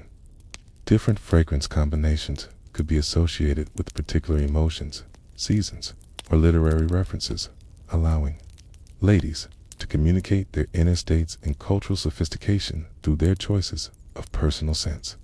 The timing of incense burning, the selection of specific combinations for particular occasions, and the subtle variations in application methods all became part of an aromatic vocabulary that operated below the threshold of conscious awareness. For most observers, while conveying clear messages to those educated in its nuances, the games and entertainments that occupied court leisure time often served as vehicles for more serious forms of communication, disguised as innocent amusement. Poetry competitions, in particular, provided opportunities for ladies to express political opinions, personal feelings, and social observations through carefully crafted verses that appeared to be mere literary exercises. The selection of topics, the choice of imagery and metaphors, the subtle variations in classical forms, all allowed for sophisticated commentary on current events and personal relationships while maintaining the protective fiction of artistic creation. The collaborative poetry known as ringa became an especially important venue for group communication, as multiple participants could build upon each other's contributions to create collective statements that no individual could safely make alone. A sequence of linked verses might begin with apparently innocent seasonal observations and gradually develop into pointed political commentary, with each contributor adding layers of meaning while maintaining plausible deniability about the overall message. These collaborative efforts required tremendous skill in reading the intentions of other participants while contributing, verses that advanced the collective communication without exposing anyone to unacceptable risk. The musical performances that accompanied many court gatherings provided additional opportunities for coded expression. The selection of particular pieces, the emphasis given to certain passages, the timing of musical entries and pauses could all convey meanings that supplemented or qualified the more obvious content of the performances. Instrumental music, freed from the constraints of lyrical content, could be especially effective for communicating emotions and attitudes that would be dangerous to express directly. So with subtle variations in tempo, dynamics, and phrasing, creating an emotional vocabulary that operated through aesthetic appreciation rather than intellectual analysis. The dance performances that formed part of court entertainment drew upon many of the same principles that governed fan communication, using movement, positioning, and timing to create meaning beyond the apparent content of the choreography. Traditional dance forms provided frameworks that could be subtly modified to incorporate personal or political messages with variations in gesture, facial expression, and spatial relationship, creating layers of significance that trained observers could detect and interpret. The most skilled performers could improvise these modifications spontaneously in response to current events or audience composition, transforming scripted entertainment into dynamic political commentary. The reading and circulation of literature provided another venue for coded communication. As the selection of particular texts, the emphasis given to specific passages, and the timing of literary discussions could all convey meanings beyond their obvious educational or entertainment value. Book lending among court ladies became a form of message transmission, with the choice of titles serving as commentary on current situations, and the marginalia added by previous readers, providing additional layers of interpretation and response. The most sophisticated practitioners could create entire conversations through the strategic circulation of texts with relevant passages marked or annotated. The religious observances that punctuated court life offered additional opportunities for communication through the selection of particular ceremonies, the timing of religious activities, and the manner in which devotional practices were performed. Pilgrimages to specific temples or shrines could convey information about political allegiances or personal intentions. The choice of religious texts for study or meditation could indicate philosophical positions or emotional states. The communal aspects of religious practice allowed for group communication and coordination, while maintaining the protective fiction of spiritual devotion. The medical and health practices that governed court life provided yet another channel for indirect communication, as complaints about particular ailments, requests for specific treatments, and the timing of health-related absences from court activities could all carry meanings beyond their obvious medical content. The elaborate system of court etiquette surrounding illness and recovery created natural opportunities for extended private communication while providing legitimate excuses for avoiding unwelcome social obligations or political commitments. As evening approaches and the lanterns begin to cast their warm glow throughout the palace corridors, imagine yourself witnessing the culmination of all these subtle arts of communication as they converge in the figure of the truly accomplished court lady, a woman who has mastered not just the technical aspects of fan language and silent signals, but the deeper art of wielding power through apparent powerlessness, of shaping events while remaining invisible to casual observation. These were the women who understood that true influence often operated most effectively when it could not be directly traced to its source, who had learned to navigate the treacherous waters of court politics by becoming indispensable while remaining unnoticed. The development of such sophisticated skills required not just technical training in the various methods of coded communication, but the cultivation of a particular mindset that could hold multiple layers of reality and consciousness simultaneously. These accomplished ladies moved through their daily routines, performing the expected roles of feminine refinement and domestic accomplishment, while simultaneously conducting complex political operations that could affect the fate of entire clans and provinces.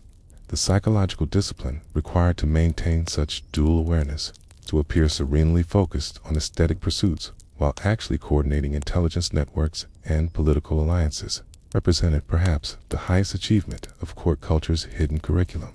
The information networks that these women created and maintained operated with remarkable efficiency despite their unofficial status and covert methods of operation. Intelligence gathered from servants, visitors, and other court ladies could be processed, analyzed, disseminated throughout the network faster than official channels could carry formal diplomatic communications. The accuracy and reliability of this information often exceeded that available through conventional sources. As the women's access to private conversations Personal relationships and domestic details provided insights into motivations and intentions that public statements rarely revealed. The strategic timing that characterized the most effective uses of these influence networks required an almost supernatural ability to predict and coordinate events across multiple timelines and locations. Keys of information gathered during morning tea ceremonies might need to be transmitted to specific recipients by afternoon, processed and analyzed during evening entertainments, and acted upon through carefully orchestrated interventions that appeared spontaneous but were actually the result of elaborate planning and coordination.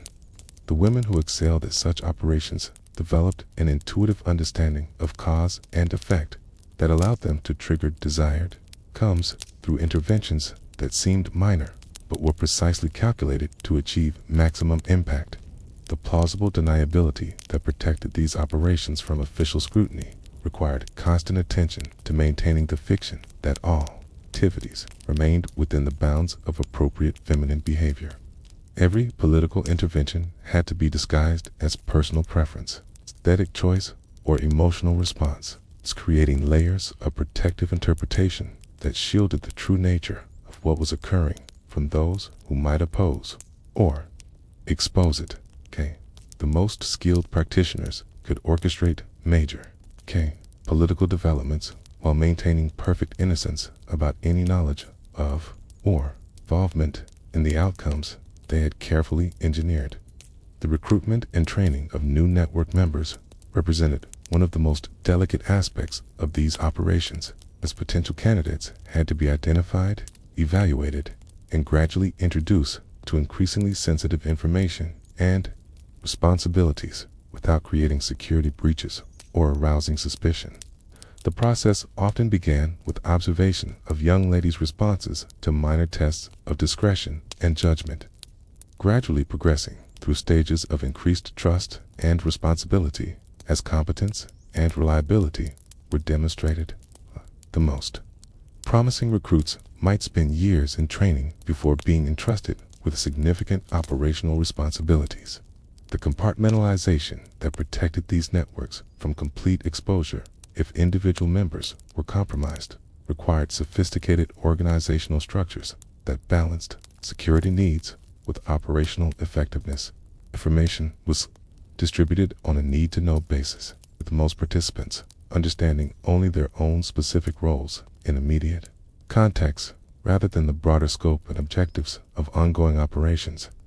This cellular structure allowed networks to continue functioning even when particular members were discovered, exiled, or eliminated, while also preventing any single person from possessing enough information to bring down the entire organization. The financial resources that supported these operations came from a variety of sources that had to be carefully managed to avoid detection or traceability. Gifts, dowries, inheritance, and the proceeds from various business activities could all be redirected to fund network operations, but such diversions had to be accomplished through methods that appeared to be normal expressions of feminine generosity, family loyalty, or aesthetic patronage. The most effective operators developed multiple funding streams that provided operational flexibility while maintaining the appearance of conventional feminine financial activities. The international dimensions of these influence networks became apparent during periods when court politics intersected with foreign relations, trade negotiations, or military conflicts. Information about foreign customs, languages, and political structures could be crucial for understanding and responding to diplomatic developments, while personal relationships with foreign visitors or residents could provide access to intelligence that official channels might not obtain. The women who specialized in these international aspects of network operations often developed remarkable linguistic abilities and cultural knowledge that far exceeded what their apparent social roles would seem to require. The technological innovations that enhanced communication capabilities had to be carefully integrated into existing systems without disrupting established patterns or creating new vulnerabilities. Improvements in paper manufacturing, ink production, and writing instruments could enhance the effectiveness of written communications. While developments in textile production, metalworking, and artistic techniques could create new possibilities for coded visual expression. The most forward-thinking network operators actively sought out and supported technological developments that could enhance their operational capabilities. The succession planning that ensured network continuity across generations required the identification and preparation of successors who could maintain operational effectiveness while adapting to changing political and social conditions. Knowledge had to be transmitted not just through direct instruction, but through the kind of experiential learning that allowed new leaders to understand the subtle principles underlying successful operations rather than merely memorizing technical procedures. The most successful networks developed educational systems that could produce leaders capable of innovation and adaptation rather than simple imitation of established methods. The artistic legacy of these sophisticated communication systems can be traced through centuries of Japanese cultural development, influencing everything from theatrical conventions to architectural design to contemporary business practices. The aesthetic principles that guided visual communication, the philosophical frameworks that supported complex planning and coordination, and the social insights that enabled effective human resource management all contributed to broader cultural patterns that continue to shape Japanese society. The invisible influence of these medieval court ladies extended far beyond their own historical period to affect the development of distinctively Japanese approaches to leadership, communication, and social organization.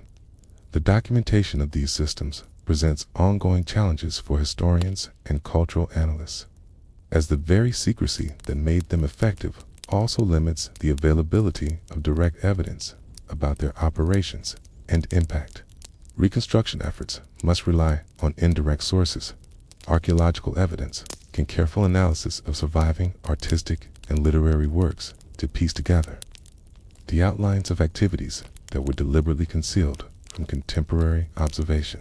The resulting picture, while necessarily incomplete, suggests that the hidden influence wielded by court ladies may have been far more extensive and significant than traditional historical narratives have recognized.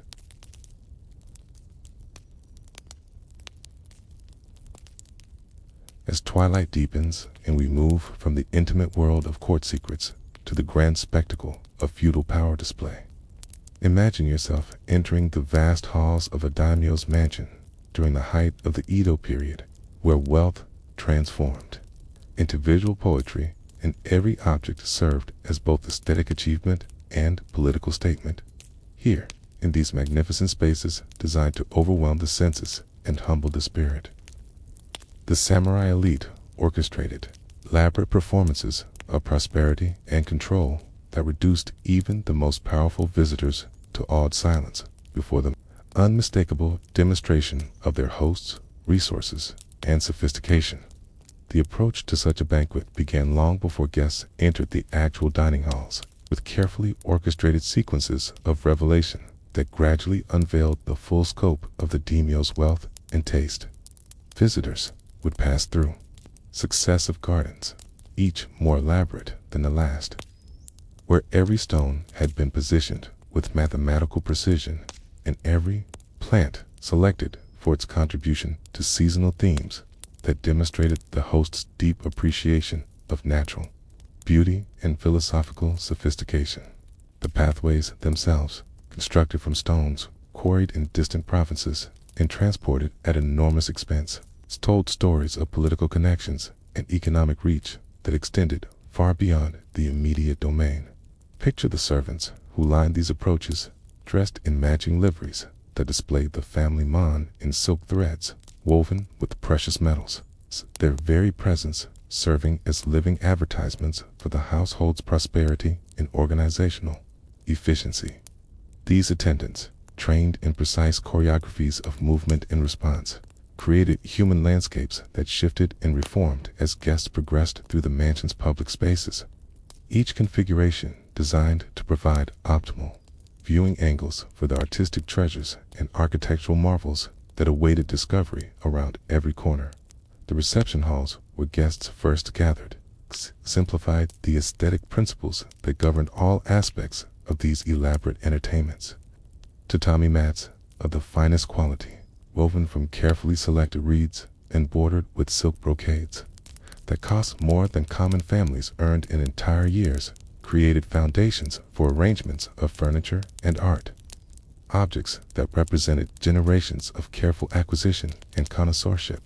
The tokonoma alcoves that dominated these spaces featured rotating displays of hanging scrolls, ceramic masterpieces, and flower arrangements that demonstrated not just wealth, but the cultural education necessary to select and appreciate objects whose value resided as much in their historical associations and artistic significance as in their material worth.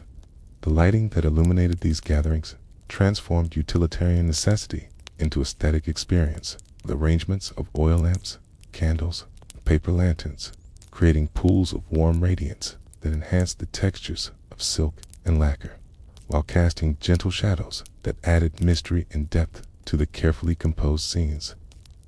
The smoke from specially selected incense woods drifted through the air, carrying fragrances that had been appreciated by Chinese emperors and Buddhist masters, creating olfactory experiences that connected the present gathering to centuries of refined cultural tradition. As guests moved through the preliminary stages of hospitality toward the main banquet halls, they encountered sequences of artistic revelation designed to build anticipation while demonstrating the breadth and depth of their hosts' collections. Corridors lined with scroll paintings by legendary masters. Rooms where priceless ceramics caught the light from carefully positioned illumination sources. Alcoves where ancient bronze vessels and jade ornaments testified to connections with continental culture and appreciation for classical aesthetics. All combined to create overwhelming impressions of cultural sophistication that few private individuals could hope to match.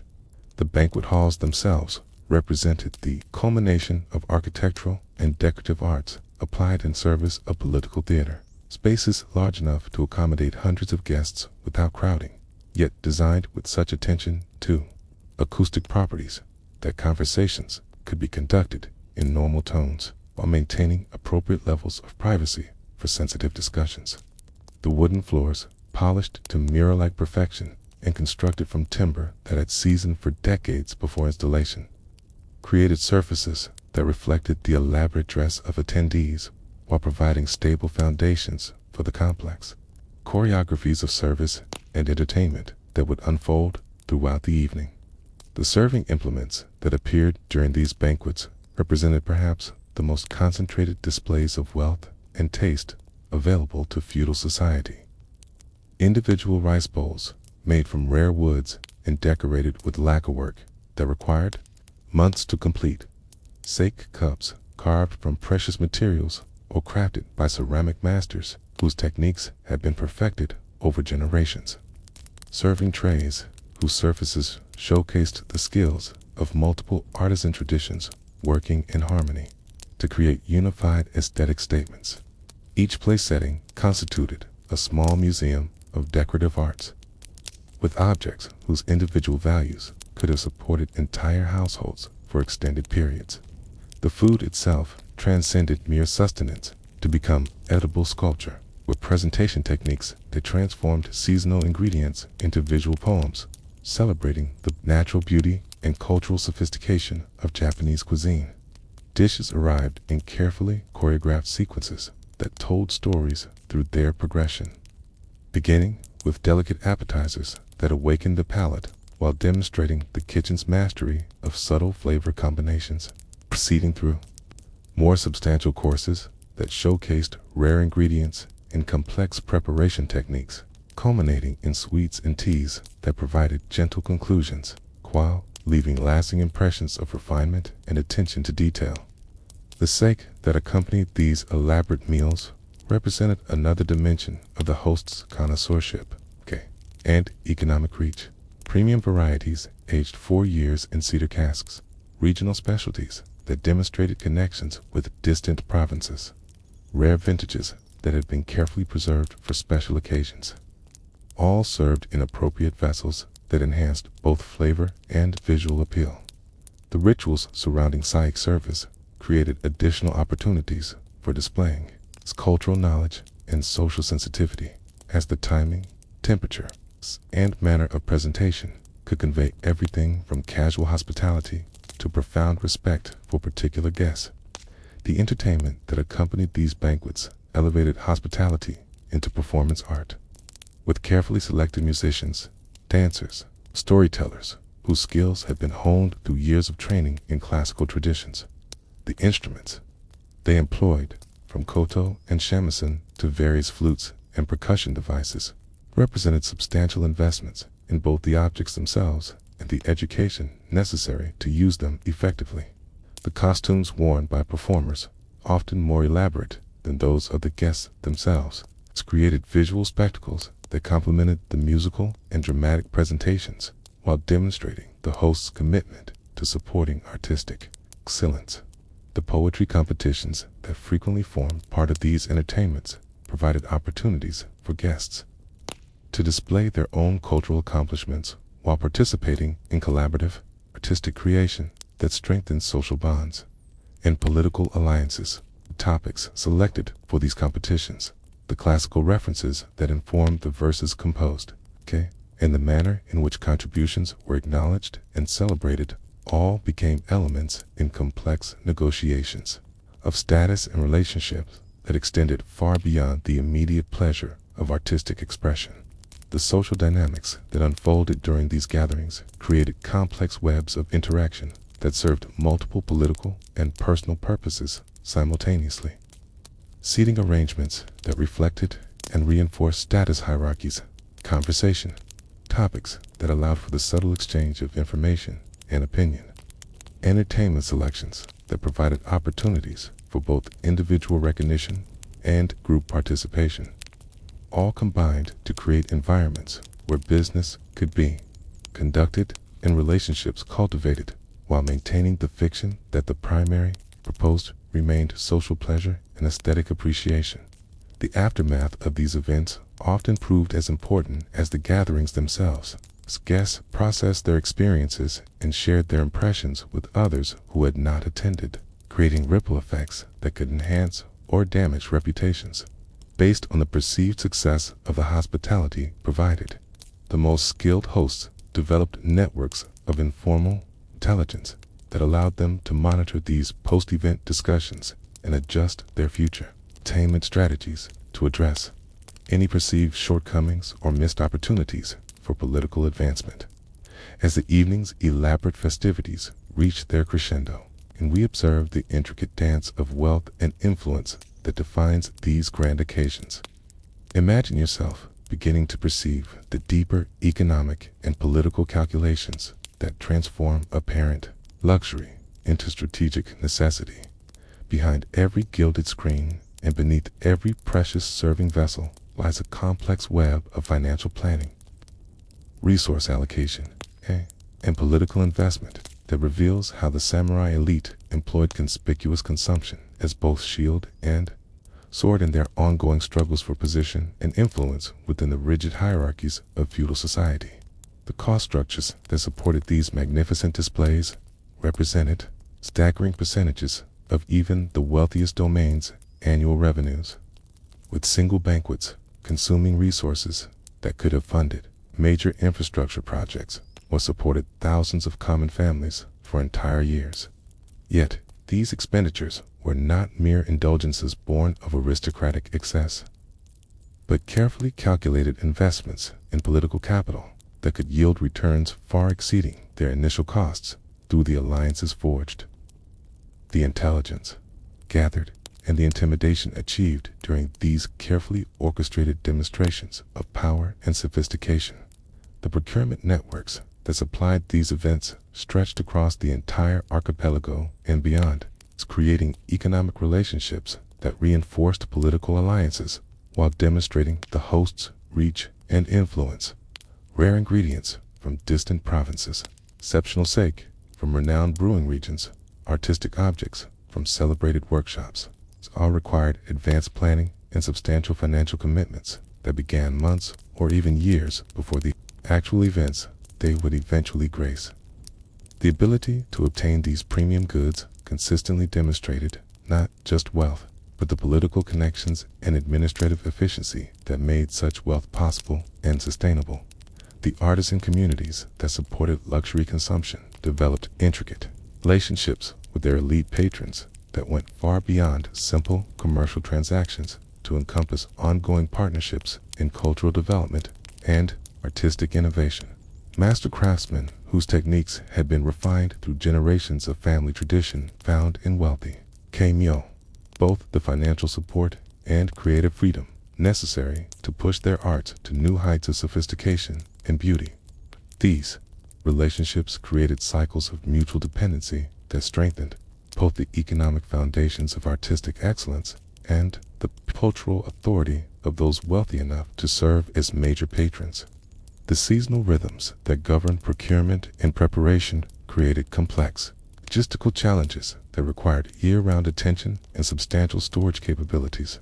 Spring's delicate vegetables and early fish, summer's fruits and mountain herbs, autumn's grains and preserved specialties, winter's carefully aged delicacies, all needed to be acquired at optimal moments and preserved or processed using techniques that maintain quality while allowing for the precise timing that elaborate banquets demanded. The development of these preservation and storage systems represented substantial investments in both physical infrastructure and specialized knowledge that few domains could afford to maintain at the highest levels. The training programs that prepared servants and artisans for these elaborate events created educational systems that rivaled those provided for samurai children, with young people spending years learning the precise protocols, aesthetic principles, and technical skills necessary to support luxury hospitality at the highest levels. These human investments represented long-term commitments that reflected confidence in the continuing importance of elaborate entertainment as a tool of political strategy and social control, while also creating communities of specialists whose livelihoods depended entirely upon the maintenance of aristocratic consumption patterns. The competitive pressures that drove increasingly elaborate displays created escalating cycles of expenditure that pushed even wealthy domains toward financial limits. Each major entertainment needed to match or exceed previous efforts while responding to innovations introduced by rivals seeking to establish their own superiority. These competitive dynamics transformed luxury consumption from optional indulgence into virtually mandatory political activity, creating financial burdens that affected resource allocation throughout entire domains and influenced everything from tax policies to military expenditures. The documentation systems that tracked these elaborate expenditures revealed the careful attention to cost control and resource management that successful hosts applied to their entertainment programs, with detailed records of expenses, supplier, performance, and guest reactions, providing data for continuous improvement in both efficiency and effectiveness. The most sophisticated domains developed budgeting and planning systems that allowed them to maintain consistent standards of hospitality while optimizing their investments for maximum political return and minimum financial strain. The architectural modifications that many domains undertook to accommodate increasingly elaborate entertainment requirements represented some of the largest capital investments in feudal Japan, with entire buildings constructed or renovated specifically to provide appropriate settings for luxury hospitality. These construction projects employed the finest architects, craftsmen, and artists available, creating built environments that served as permanent advertisements for their owners' wealth and taste, while providing the physical infrastructure necessary for ongoing political activities, disguised as social pleasures. The insurance and security systems that protected these substantial investments in art objects, precious materials, and elaborate furnishings required their own specialized personnel and procedures, creating additional layers of expense while protecting against losses that could compromise future entertainment capabilities. The risks associated with fire, theft, earthquake, and other disasters made these protective measures essential, while the visibility of security arrangements could itself serve as demonstration of the valuable treasures being protected. The banking and credit systems that financed major entertainment expenditures created complex financial relationships between domains, merchant houses, and craft guilds that influenced economic development throughout the country. The ability to obtain credit for luxury purchases demonstrated financial credibility that could be leveraged for other purposes, while the repayment of these obligations created ongoing financial commitments that affected domain budgets for years after individual events had concluded. The technological innovations that supported luxury production often found applications in more practical areas of economic development. As techniques developed for creating artistic objects or preparing elaborate foods could be adapted for more mundane but economically important purposes. The knowledge and skills developed in service of elite consumption thus contributed to broader patterns of technological advancement that benefited entire domains rather than just their wealthy rulers. As the final courses are served in the evening's grandest, entertainment begins to wind toward its carefully orchestrated conclusion. Imagine yourself shifting your attention from the glittering guests to the nearly invisible army of servants, whose coordinated efforts have made this elaborate spectacle possible. These men and women, moving through the banquet halls with choreographed precision, represent the hidden foundation upon which the entire structure of elite luxury rests. Their lives intertwined with those of their masters in ways that reveal the complex human costs and unexpected opportunities that accompanied service in the households of the powerful. The hierarchies that governed servant communities within major domains created elaborate social structures that paralleled and sometimes intersected with the formal ranks of samurai society, offering opportunities for advancement and recognition that were denied to common people outside the sphere of elite service. Senior servants, particularly those who had demonstrated exceptional skill or earned unusual trust from their masters, could achieve positions of real authority and substantial material comfort. Managing budgets larger than many provincial merchants ever saw in making decisions that affected the lives of hundreds of their fellow workers. The training systems that prepared servants for their roles in these elaborate entertainments began in childhood and continued throughout their careers, creating educational opportunities that were often superior to those available to free farmers or artisans. Young servants learned not just the practical skills necessary for their immediate duties, but absorbed cultural knowledge about art, literature, music, and social protocols that transformed them into repositories of elite cultural traditions. The most talented individuals could eventually transition from simple service roles to positions as cultural specialists, advisors, or even independent artisans whose skills commanded respect throughout society. The living conditions that major domains provided for their servant communities created small cities within the larger compound structures, with residential areas, workshops, storage facilities, and recreational spaces that formed complete social environments.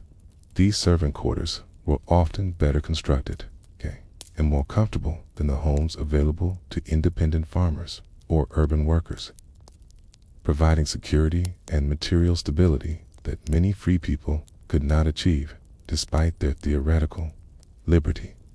The communal aspects of servant life created strong social bonds and mutual support systems that helped individuals navigate the challenges and opportunities of their positions.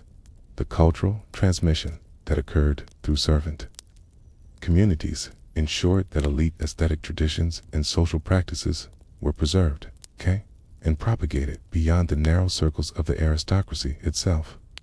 Servants who learned sophisticated cooking techniques, artistic skills, or ceremonial protocols often carried this knowledge with them when they left service, spreading refined cultural practices throughout broader society. The democratization of elite culture that resulted from this transmission process contributed to the distinctive character of Japanese civilization, where aesthetic sophistication became more widely distributed than in many other societies with similar class structures. The social mobility that elite service occasionally provided created pathways for exceptional individuals to transcend the circumstances of their birth and achieve positions of genuine influence and respect, while such advancement remained rare and typically required extraordinary ability combined with favorable circumstances. The examples of servants who achieved prominence as artisans, advisors, or even adoptees into elite families provided hope and motivation for ambitious individuals, while demonstrating the permeable nature of social boundaries that appeared rigid from the outside. The emotional dimensions of long-term service relationships created complex bonds between servants and masters that could transcend simple economic arrangements to become forms of extended family membership. Servants who spent their entire careers with particular families often developed deep loyalties and emotional investments in their master's success and welfare, while elite families frequently demonstrated genuine affection and concern for long-time servants whose dedication had earned special recognition and trust. These personal relationships added human complexity to what might otherwise have been purely exploitative economic arrangements. The security considerations that affected servant communities made them crucial participants in the intelligence and protection systems that wealthy domains needed to maintain their positions and defend against rivals. Servants were often the first to detect signs of potential threats, whether from external enemies or internal dissatisfaction, and their loyalty could be crucial for maintaining the stability that allowed elaborate entertainment and luxury consumption to continue. The trust that masters placed in their servants made these relationships potential vulnerabilities that required careful management and constant attention. The retirement and succession systems that governed long-term careers created institutional continuity that helped maintain the quality and effectiveness of household management across generations. Senior servants often trained their replacements personally, ensuring that crucial knowledge and skills were transmitted reliably while maintaining the high standards that elite entertainment demanded. These succession systems created career pathways that could span entire lifetimes, while providing experienced servants with security and dignity in their later years. The seasonal rhythms that governed servant work created intense periods of activity during major entertainment seasons, alternating with quieter times that allowed for maintenance, training, and personal pursuits. These cyclical patterns helped prevent burnout while providing opportunities for skill development and relationship building that enhanced both individual satisfaction and collective effectiveness.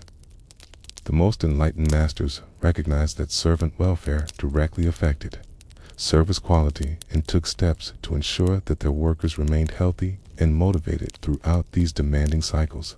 The family relationships that servants maintained despite their service obligations required careful balancing of competing loyalties and responsibilities that could create both challenges and opportunities for personal growth and community development.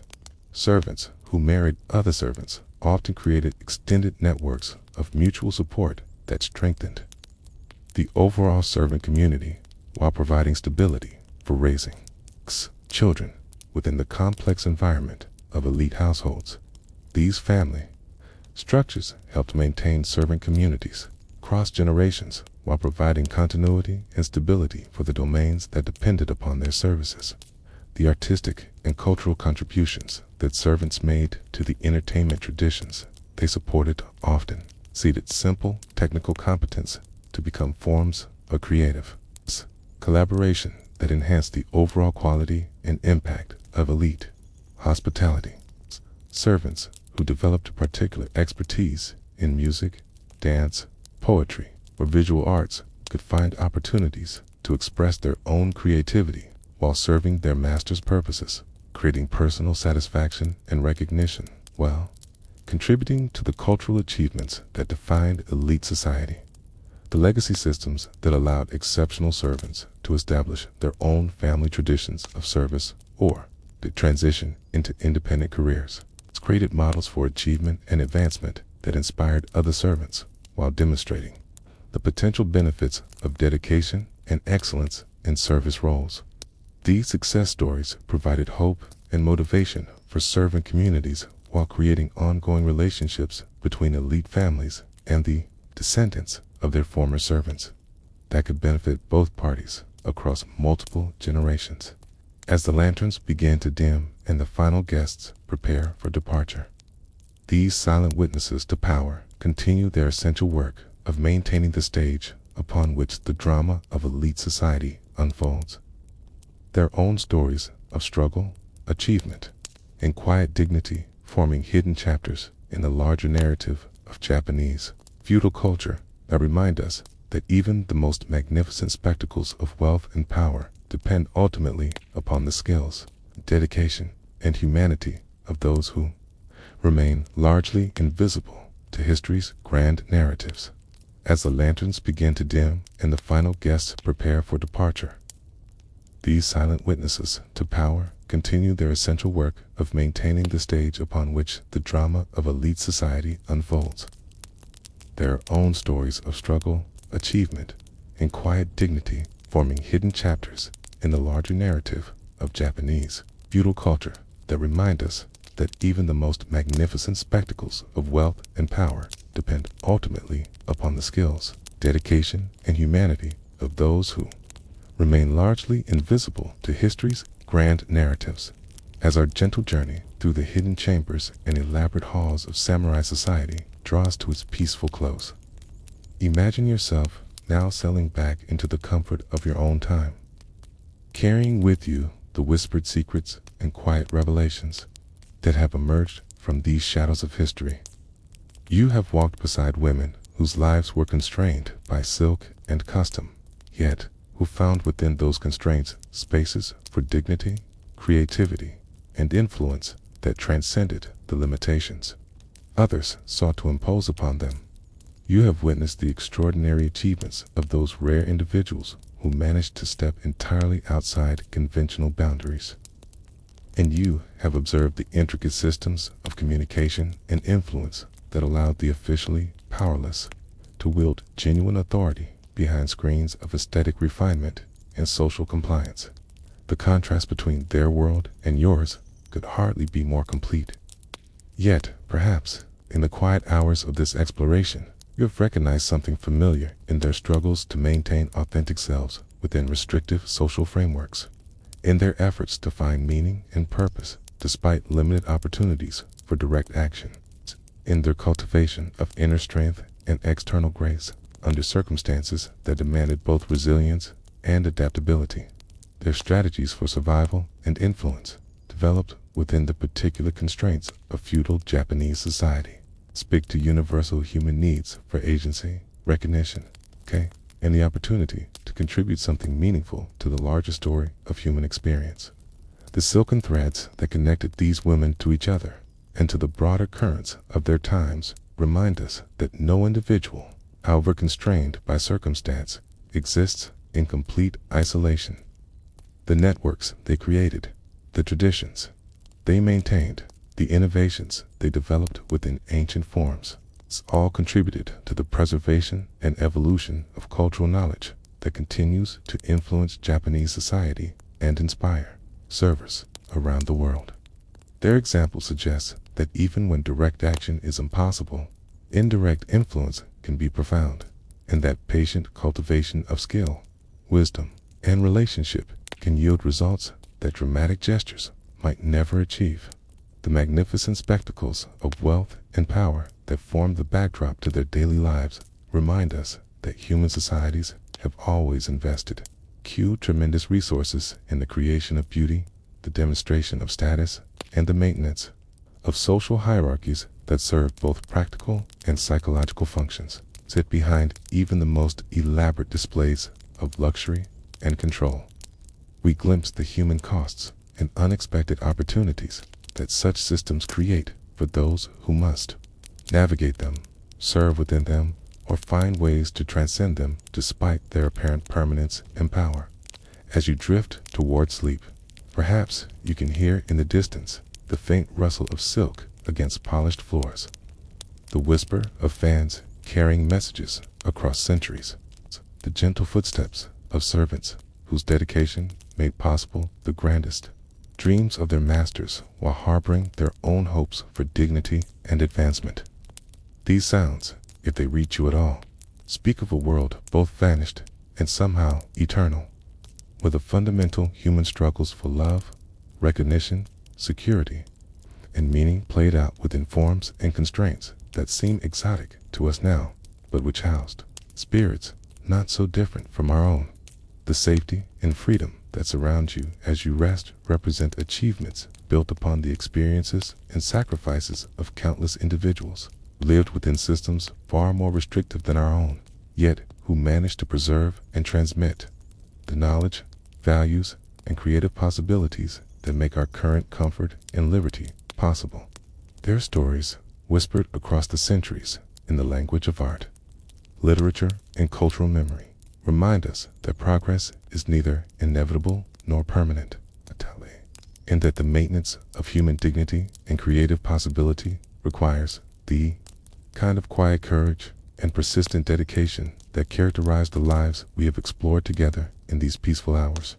Sleep well, knowing that their whispers continue to echo in the beauty they created, the traditions they preserved, and the possibilities they opened for those who came after them, carrying forward the eternal human aspiration to live with grace and meaning within whatever circumstances history may provide.